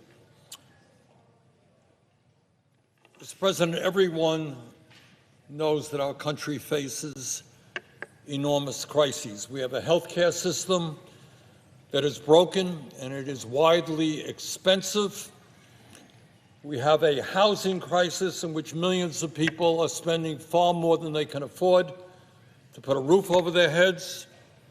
We have the highest rate of childhood poverty of almost any major country on earth, and a child care system which is dysfunctional. Millions of our kids cannot afford to go to college or are leaving school deeply in debt, and over 20% of our seniors are trying to get by on $15,000 a year or less. And oh, by the way, we have an existential threat in climate change which might very well make the planet uninhabitable for future generations. These are just a few of the crises that Congress and the President should be addressing. Mr. President, in the midst of all of that, going to war against Iran and supporting Israel's unprovoked attacks against that country is not something that we should be doing. We do not need another unnecessary and costly war. We have had enough of them. Mr. President, in 1964, Congress voted with little debate for a Gulf of Tonkin resolution giving President Johnson the authority to escalate American military involvement in Vietnam. As a result, the U.S. expanded its presence in that country, and we were dragged fully into Vietnam's civil war. Eventually, some 2.7 million Americans served in Vietnam, and more than 58,000 died, and over 300,000 were wounded. The Vietnam War devastated an entire generation. It killed millions of Vietnamese, and it destabilized the region. It cost U.S. taxpayers hundreds and hundreds of billions of dollars. Mr. President, the Vietnam War was based on a series of lies. Years later, the U.S. government concluded that the supposed attacks that prompted the Gulf of Tonkin resolution did not happen as reported. The so-called domino theory, the ideological foundation of that war, was bogus. That was a war that never should have been fought. Mr. President, in 2002, as a member of Congress, a new member of Congress, I can recall vividly how politicians and the media relentlessly beat the drum about the need to go to war against Iraq and its leader, Saddam Hussein. Over and over again, we were told that Iraq was building weapons of mass destruction and that if we did not act quickly, nuclear weapons would be falling on America.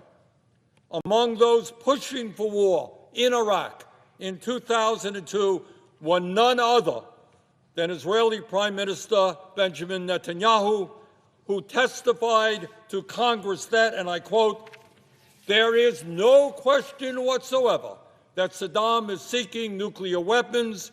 If you take out Saddam's regime, I guarantee you that it will have enormous positive reverberations," end quote. That was Netanyahu in 2002. The United States Congress, against my vote, invaded Iraq and became involved in a brutal sectarian war that lasted for almost a decade. No weapons of mass destruction were ever found. That war was based on a lie that cost us 4,500 brave young Americans, 32,000 wounded, and $3 trillion in taxpayer dollars. Hundreds of thousands of Iraqis also died. Mr. President, war often has awful and unintended consequences. It should only be considered as a last resort. We should not go to war against Iran. First, let me state the obvious. Trump's attack against Iran is unconstitutional. Congress alone has the authority to take this country into war, not the president.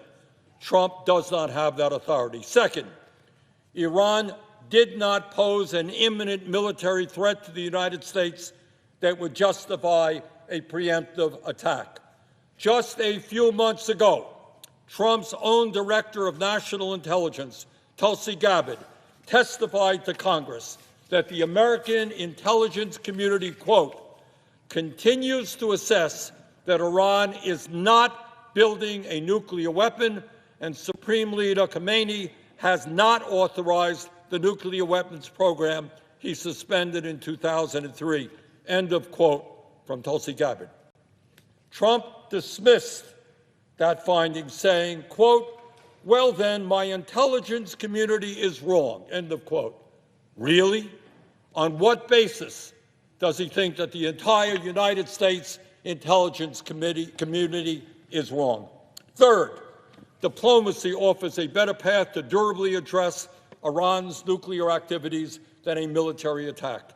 This was proven in 2015 when the United States and world powers made an agreement that strictly limited Iran's nuclear activities and put in place blanket inspections.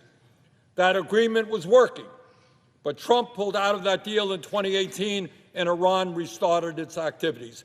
To his credit, Trump returned to diplomacy this year, and U.S. officials held 5 rounds of talks with Iran to address this issue. A 6th round of talks was scheduled for June 15th, but Israel derailed those talks with its surprise attack and in the process assassinated the Iranian official overseeing those negotiations. Fourth, Benjamin Netanyahu should not be dictating U.S. foreign and military policy. Trump's attack on Iran would not have occurred if Israel had not launched an illegal, unprovoked surprise attack on Iran on June 13th, sabotaging U.S. diplomatic efforts. If the people of Israel support Netanyahu's decision to start a war with Iran, that is their business, that is their war. The United States should not be part of it. Fifth, the United States should not be allied with the Netanyahu government in any military effort. Netanyahu is a war criminal indicted by the International Criminal Court for starving and killing civilians in Gaza. His government is systematically destroying the Palestinian people, killing over 55,000 and wounding nearly 130,000, 2/3 of whom are women and children. Israel has destroyed the entire physical infrastructure of Gaza, housing, hospitals, schools, and water systems, and continues to prevent the delivery of humanitarian aid to starving civilians in violation of U.S. and international law. 6, this war is about more than Israel and Iran. It is about the very concept of international law and preventing a world where every dispute is settled with force. Whatever you think of the brutal, authoritarian, and terrorist-supporting Iranian regime, Netanyahu's surprise attack was a clear violation of international law and the UN Charter. The world appropriately condemned Russia for its unprovoked attack against Ukraine. The world appropriately condemned Hamas for their unprovoked terrorist attack against Israel. Israel should be condemned for its unprovoked attack against Iran, and the United States should not be part of that illegal action. Finally, Mr. President, wars are expensive. We need funding to address the health care crisis, the child care crisis, the education crisis, and many other crises our people face every day. We should be investing our resources in improving life for the American people, not wasting money on illegal and unnecessary wars. Last year alone, the U.S. provided $22 billion in military aid to Israel. Enough is enough. It is beyond absurd that we continue to finance Israel's wars while neglecting the needs of our own people. Mr. President, for all these reasons, I strongly support Senator Kane's War Powers resolution to make clear that only Congress has the power to declare war, that there is no legal basis for war with Iran, and that the American people do not want more unnecessary, costly wars. Thank you.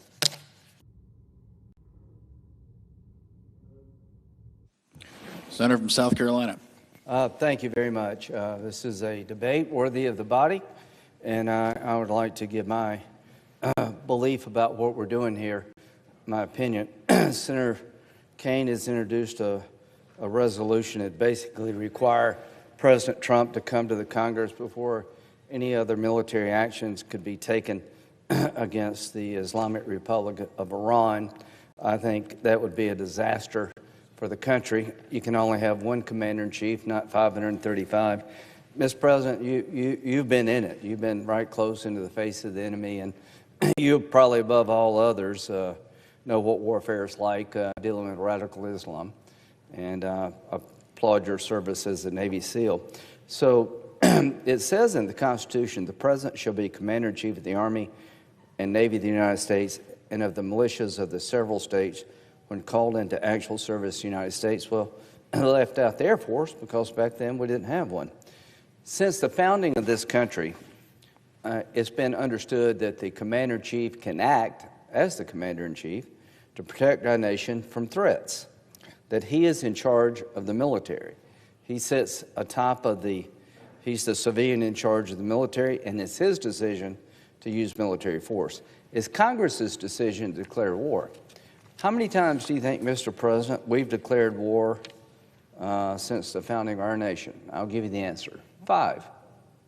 Just think about all the military conflicts that have existed in the history of our country, and we've only declared war 5 times. The War of 1812, the Mexican-American War, Spanish-American War against Spain, World War I and World War II. So to my colleagues, if Congress has only declared war 5 times, does that mean all of these other military operations are illegal? No. That's ridiculous. Because we have the power to declare war, and us, the Congress only, doesn't mean the Commander-in-Chief can't be the Commander-in-Chief. This country cannot be put in a legal state of war unless the Congress decides to do that. But to suggest that means the Commander-in-Chief can't do anything without our approval makes all of us Commander-in-Chiefs. Do you think they had that in mind? Do you think they really meant for the Congress to be the Commander-in-Chief, not the Commander-in-Chief? The logic of this is as follows. Because we have the ability to declare war, therefore, the President can't act unless we agree. You've taken his power to be Commander-in-Chief away. The War Powers Act of 1973, referenced by Senator Sanders, is not worth, in my view, the paper it's written on. It was an effort by the Congress back then to limit President Nixon's involvement in the Vietnam War. The way you do that constitutionally is that Congress has the power of the purse. If we don't like what a president is doing in terms of military engagement, we can stop the funding for that engagement. But just think the chaos that would ensue in this country, that if there were not one commander-in-chief, but 535, and we had to sit down and talk among ourselves and debate as to whether or not we should go forward with the military operation in question. That would paralyze this country. And this leak of the Defense Intelligence Assessment tells you exactly what would happen if they brought this problem over to us to solve. So it's been clear to me that only 5 times in the history of the country have we declared war, and we've had hundreds of military operations that the founders never envisioned. The ability to declare war means the President of the United States, as Commander-in-Chief, cannot act unless we agree, because that makes us the Commander-in-Chief, and that's not what they were trying to do. They were trying to make sure the country could not go into a legal situation involving war without the body as a whole making that decision. But when it comes to how to use the military, when to use the military, we have a single person who does that. That's the Commander-in-Chief, and that person can be limited by Congress's ability to cut off funding for military operations they don't approve of.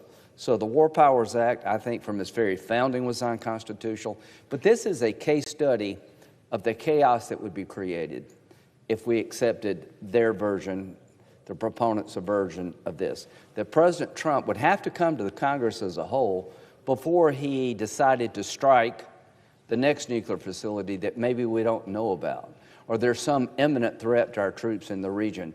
That's just not practical, and that's not what the founders meant. They put a single person in charge of the military, and that was the President of the United States. They made sure that going to war was a group decision. And in this country, we've used that process 5 times in 250 years. So not only did President Trump have the constitutional authority to engage in Operation Midnight Hammer, it was an incredible success. If you look up obliterate in the dictionary, it means to destroy utterly and wipe out. These 3 facilities were destroyed utterly and they were wiped out. They were obliterated. Now that doesn't mean that the threat from Iran is over. The desire of the regime still exists, and we'll have to deal with Iran down the road. But this vote, I think we all need to vote no, because what we're doing here, if we don't watch it, is having 535 commanders in chief that would paralyze this country. But something maybe we can agree on very quickly. Since the attack, the Iranian regime has gone on a terror campaign against their own people. They've arrested at least 700 people for ties to Israel. There have dozens of people been hanged, basically drug out of their houses and hanged. Iran turns to internal crackdown in wake of 12-day war. I will be doing a resolution condemning this regime's action. What they're doing is that they're trying to maintain power over their people after this attack. People in Iran are getting fed up with the Ayatollah. Instead of listening to the people and changing the behavior of the regime is engaged in a terror campaign of extrajudicial killings, imprisonment, and beatings to suppress the people. And I think this body and the civilized world should condemn what's going on in Iran right now. As to negotiations to solve the Iranian nuclear ambitions and to try to get a deal with Iran that we can all live with, count me in for that. But you got to remember the people you're negotiating with, as you talk to them, are killing their own people to try to keep them in control. And I've got one idea.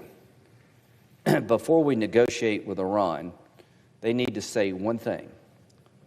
We don't like Israel, we don't agree with Israel, but we recognize the right of the state of Israel to exist.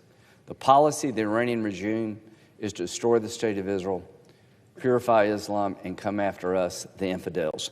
Until they change that policy, nothing's really going to work. So what I want to hear before we sit down and talk to the Ayatollah and his henchmen is that for the first time ever since the founding of the Iranian regime, they recognize Israel's right to exist. Is that too much to ask? Finally, this is the 80th anniversary of the end of World War II. 80 years ago, this past month, the Nazis surrendered, and one of the hallmarks of the Nazi regime was to kill all the Jews.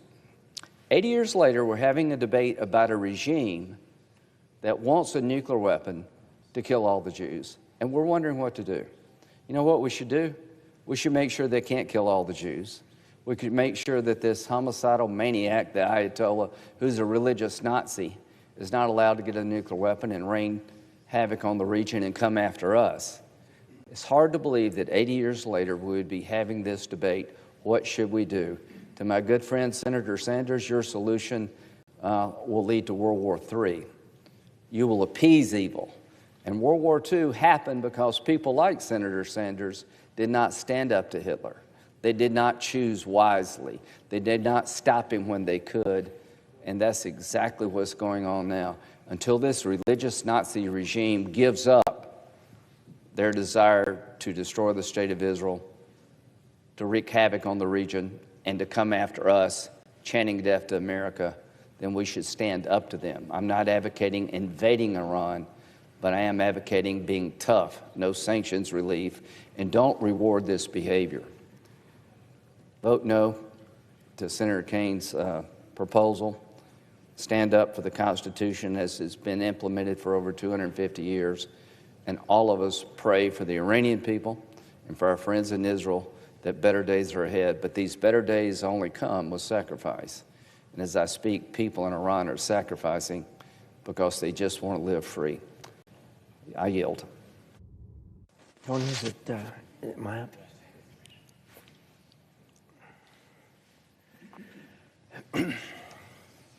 Mr. President. Senator from Idaho. Mr. President, I rise today to oppose this unhelpful resolution. It's a clear attempt to take a slap at President Trump and nothing more. President Trump's foreign policy successes have been several and should be celebrated, not denigrated. For instance, recently his work when India and Pakistan started fighting, he got involved and he had that shut down pretty quickly. This morning, I had the good fortune to attend with Secretary Rubio an event at the State Department where a peace agreement was signed between Rwanda and the Congo.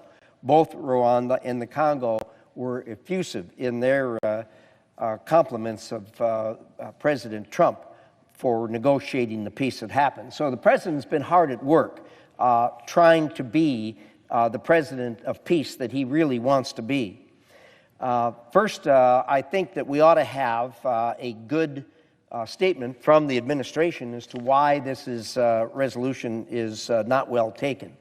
And I'm going to quote from the Executive Office of the President, their statement on the policy. Senate Joint Resolution 59 fails to account for the dynamic security threat posed by Iran and its proxies, and our commitments to force protection in the region. On June 12th, the International Atomic Energy Agency Board of Governors found that Iran had failed to comply with its nuclear safeguards obligations. Iran immediately responded, stating that it would establish a new uranium enrichment facility in a secure location and that other measures were being planned. Israel took action against Iran, an action it believed was necessary for its self-defense. The United States' top priority is protecting American forces in the region. President Trump will take all necessary steps to protect our forces, de-escalate conflict, and remain in close contact with our regional partners. Senate Joint Resolution 59 should be rejected also because it purports to limit the President's Article II authority under the Constitution and could hinder the President's ability in his constitutional role as Commander-in-Chief to protect the United States from the continued threat posed by Iran and its proxies. Senate Joint Resolution 59 also could hinder the President's ability to protect the United States forces in the region through actions to de-escalate the threat posed by Iran and its proxies. The operative part of this resolution that's before us states, quote, Congress hereby directs the President to terminate the use of United States armed forces from hostilities against the Islamic Republic of Iran. This might be appropriate if we were at war against Iran, or indeed if there were hostilities against Iran, but we are not, and we do not intend to. You can't terminate something that's not going on. Every American is opposed to the long, drawn-out conflicts that we have in our history from time to time experienced. I assure you that President Trump feels exactly the same way. He hates those long, drawn-out conflicts. He hates any kind of kinetic action, but realizes that as Commander-in-Chief, he has to take them at times. The President did take a single strike against Iran at carefully calculated targets and in an even more carefully calculated time, much like what he did with General Soleimani in his first term that was so successful. The strike on Iran was a single brief strike at 3 nuclear bomb facilities that ended the conflict between Israel and Iran. It was on behalf of a close ally, Israel, and on behalf of the world, which is unanimously against Iran obtaining a nuclear weapon. Most importantly, it ended a war. It did not start a war. If the U.S. or Donald Trump or any other president sought to declare war on Iran, this would be well taken. The Constitution is clear that only this body, the Congress of the United States, can declare war. But the Constitution and statutes are equally clear that the president not only may, but must act to defend America and Americans at a time or place that a threat presents itself. Congress has also spoken on the power of the president in the War Powers Act. Now, we've heard a lot on the floor today about how important the Founding Fathers thought declaration of war was. They were absolutely right. It is just as right today as it was then. There's a lot of difference between then and now.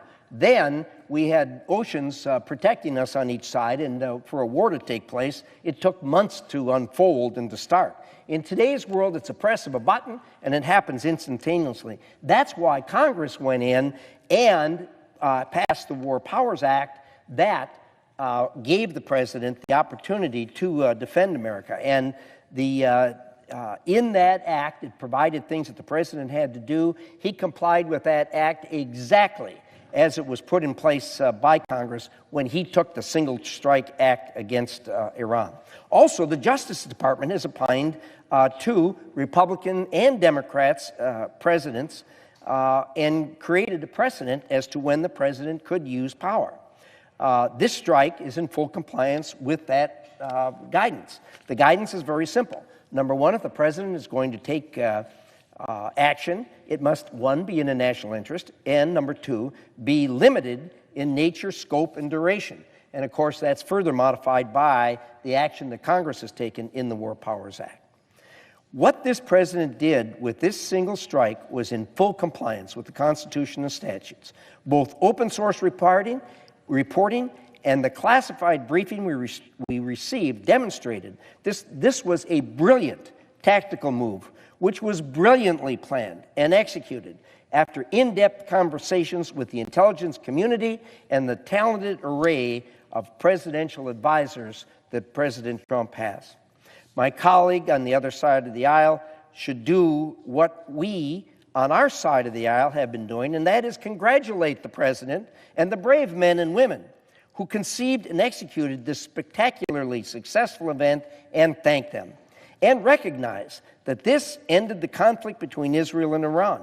Instead, what we have seen is an attempt in every way to denigrate the action, downplay it, and berate this great and glorious victory. This resolution that we have before us today is another sad attempt in that regard. I understand that the hate and vitriol against our president precipitates this kind of thinking. It's wrong.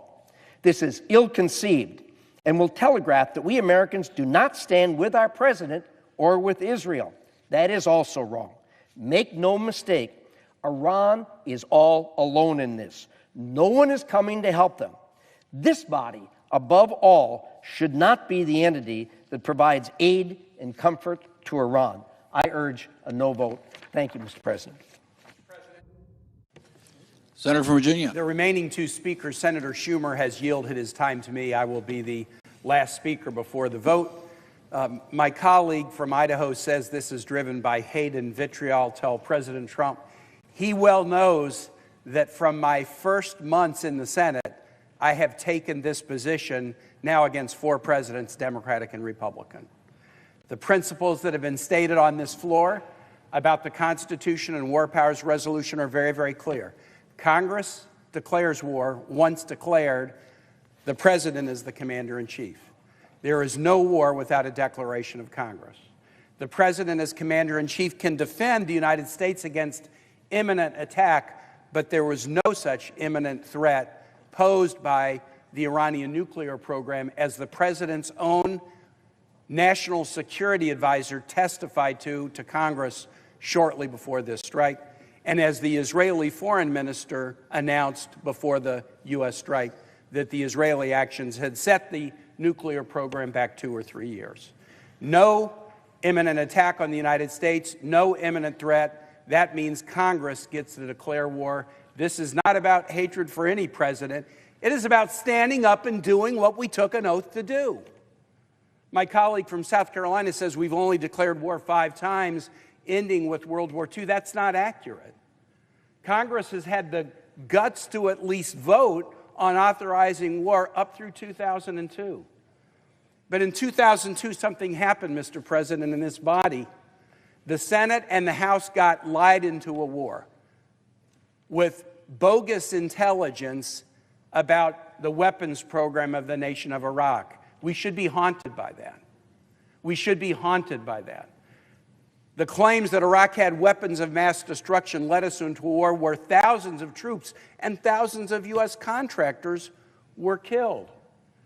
And so what should have been the learning that came out of that we should do a good job kicking the tires as Congress before we go into a war and not get lied into a war. Instead, Mr. President, what I fear, since there's been no willingness of Congress to vote on any war since 2002, is what members of this body have decided is, wow, we got it wrong. We were lied into a war. We voted in a way that we regretted.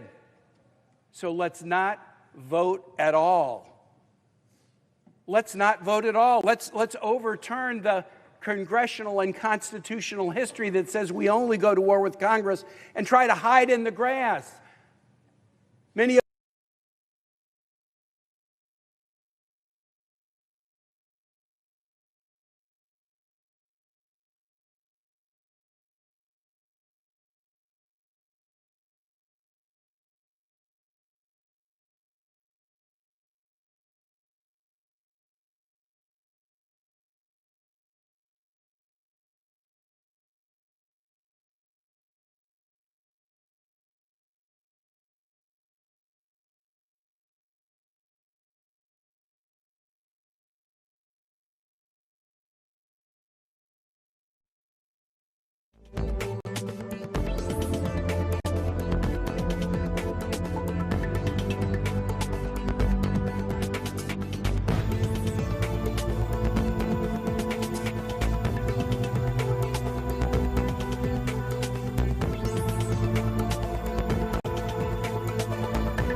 Mr. King, Ms. Klobuchar, Mr. Langford, Mr. Lee, Mr. Lujan, Ms. Lummis, Mr. Markey,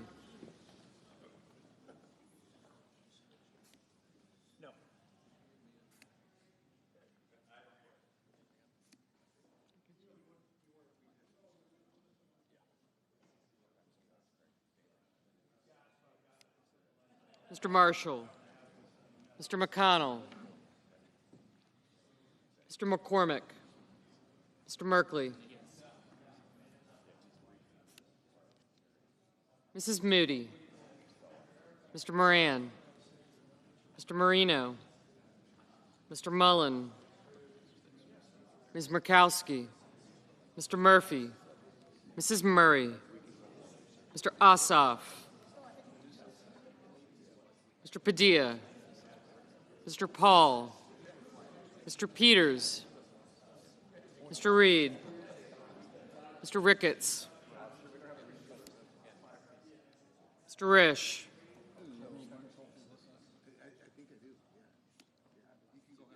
Ms. Rosen, Mr. Rounds, Mr. Sanders, Mr. Schatz, Mr. Schiff, Mr. Schmidt, Mr. Schumer, Mr. Scott of Florida, Mr. Scott of South Carolina, Mrs. Shaheen,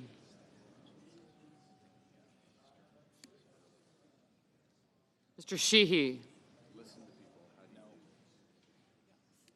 Ms. Slotkin, Ms. Smith, Mr. Sullivan, Mr. Thune, Mr. Tillis, Mr. Tuberville, Mr. Van Hollen, Mr. Warner, Mr. Warnock, Ms. Warren, Mr. Welch, Mr. Whitehouse, Mr. Wicker, Mr. Wyden, Mr. Young. Senators voting in the affirmative: Blunt Rochester, Cantwell, Coons, Durbin, Hassan, Heinrich, Kane, Kim, Murray, Padilla, Paul, Schumer, Smith, and Warner. Senators voting in the negative: Barrasso, Cornyn, Cotton, Kramer, Crapo, Daines, Fetterman, Marino, Mullen, Risch, Sheehy, Tillis, and Tuberville.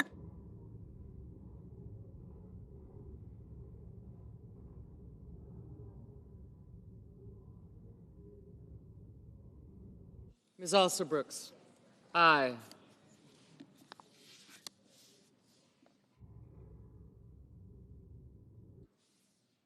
Mr. Merkley, aye.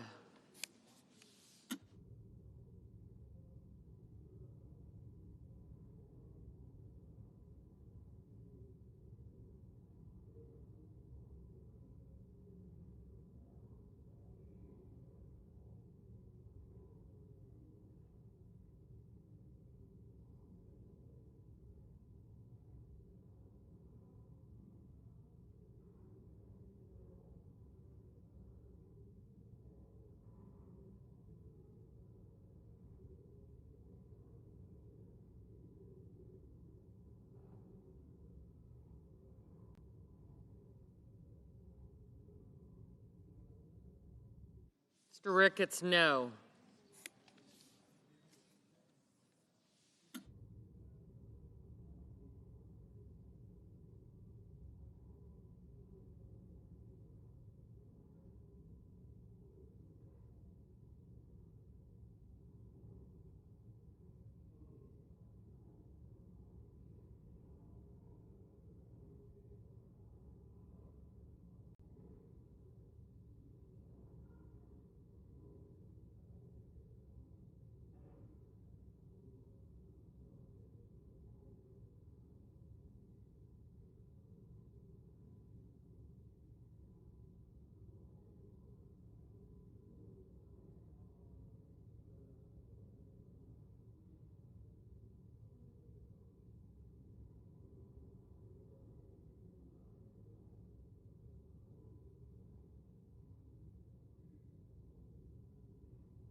Mr. Grassley?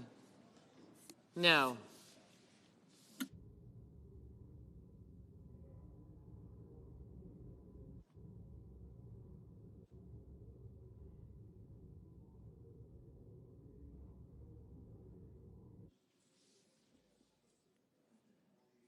Mrs. Moody? No.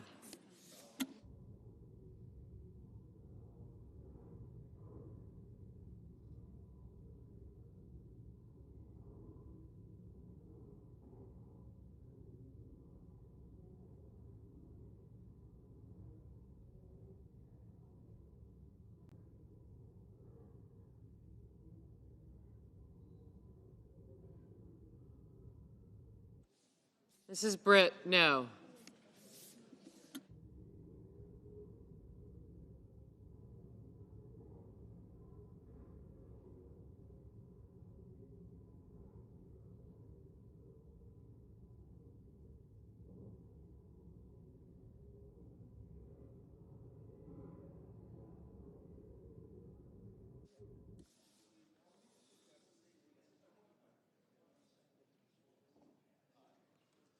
Mr. Bennett, aye. Mr. Reed? Aye.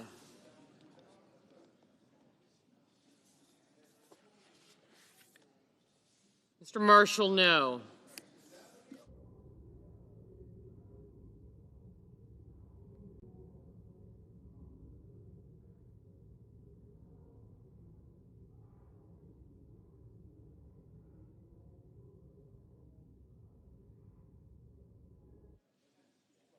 Mr. Lujan, aye.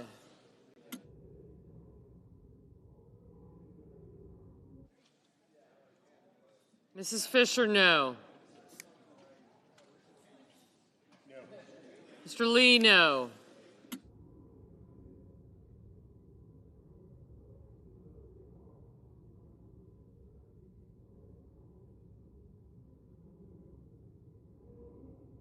Mr. Graham?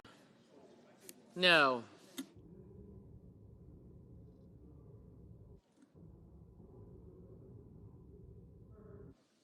Mr. Murphy, aye. Mr. Wyden? Aye.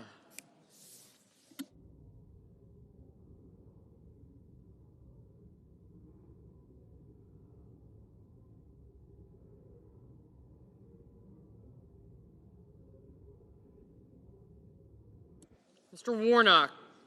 Aye.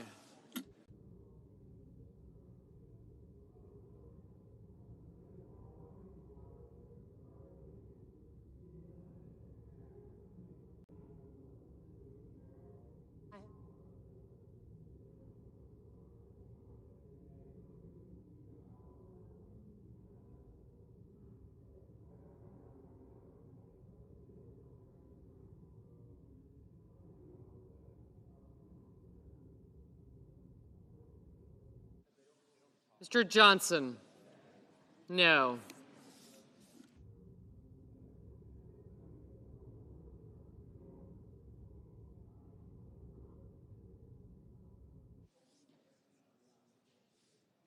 Mr. Hawley? No. Ms. Baldwin? Aye. Mrs. Shaheen? Aye. Mr. Whitehouse? Aye.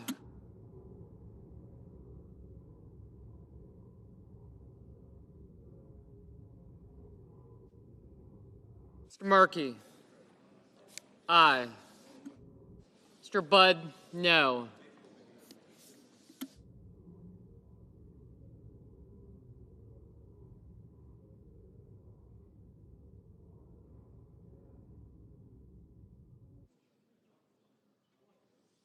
Mr. McConnell? No.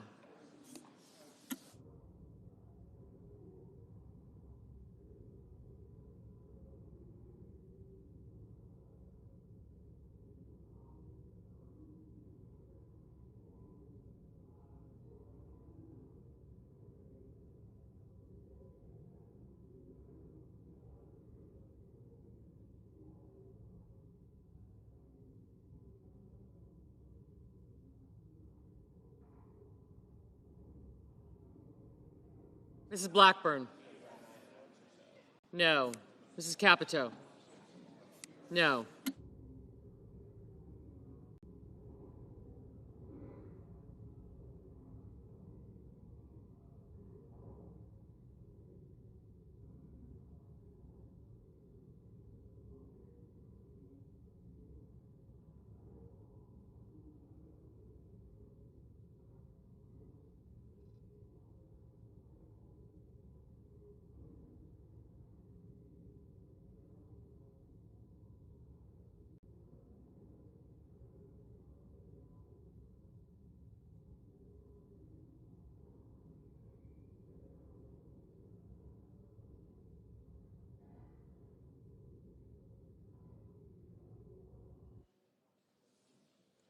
Mr. Langford?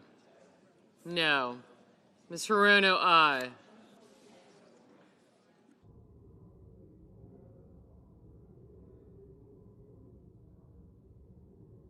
Mr. Cassidy?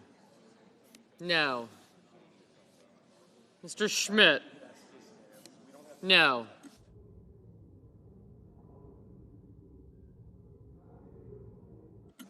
Ago, aye.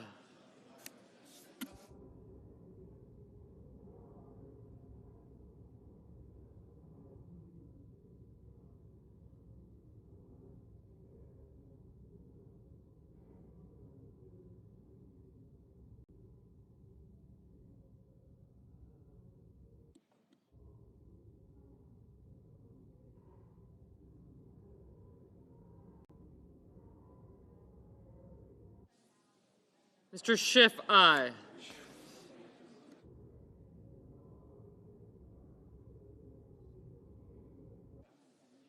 Mr. Schatz, aye.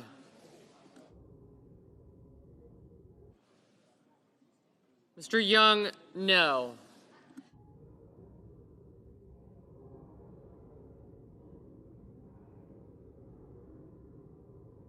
Mr. King, aye. Mr. Sanders, aye.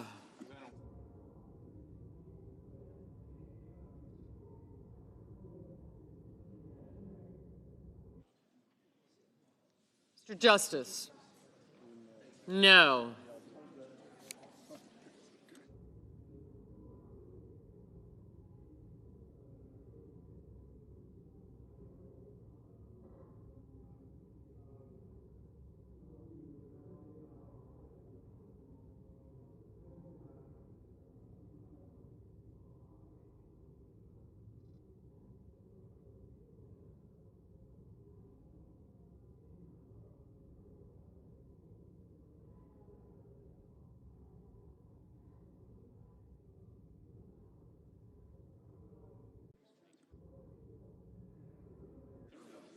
Mr. Haggerty, no.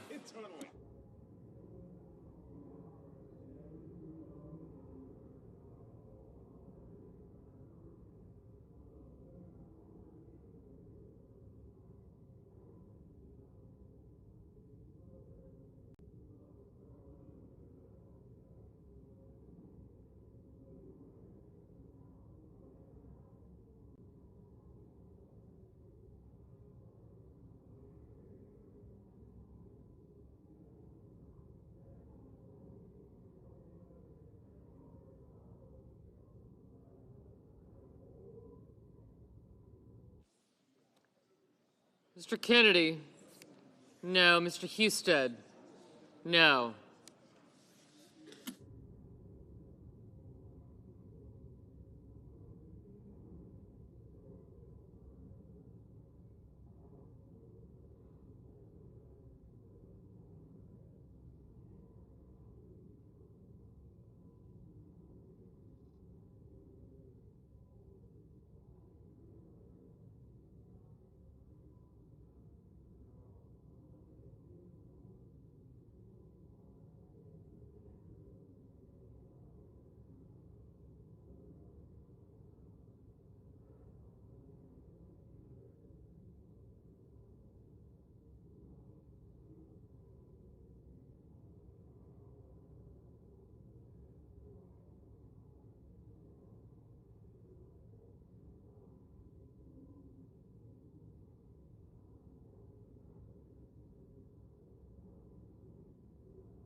Mr. Ossoff, aye. Ms. Rosen, aye.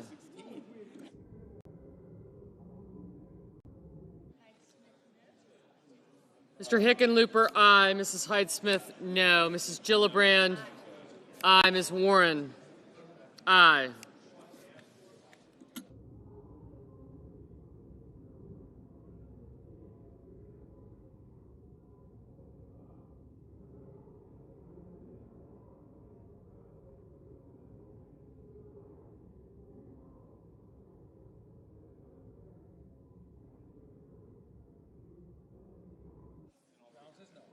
Mr. Rounds, no. Mr. Peters, aye. Mr. Scott of Florida, no.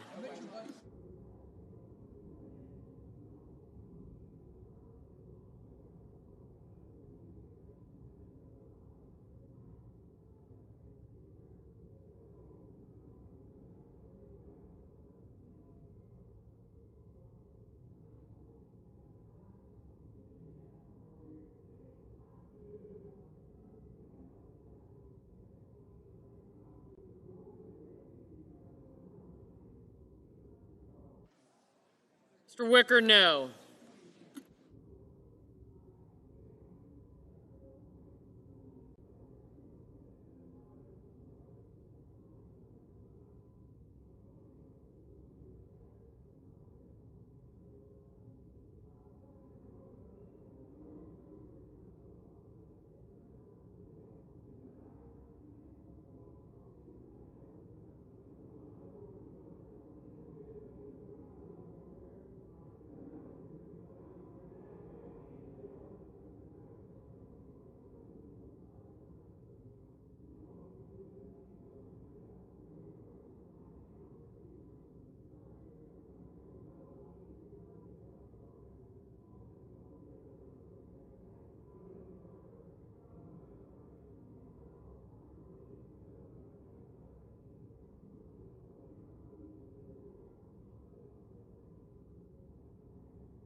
Mr. Thune, no.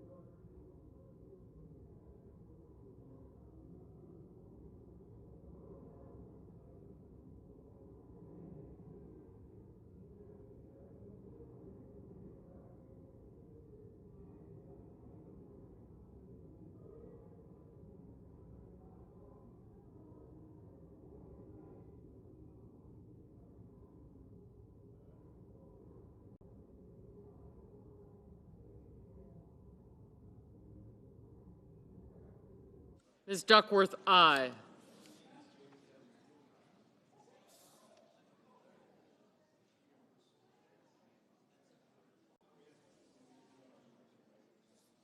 Mr. Kelly, aye. Mr. Curtis, no. Ms. Collins, no.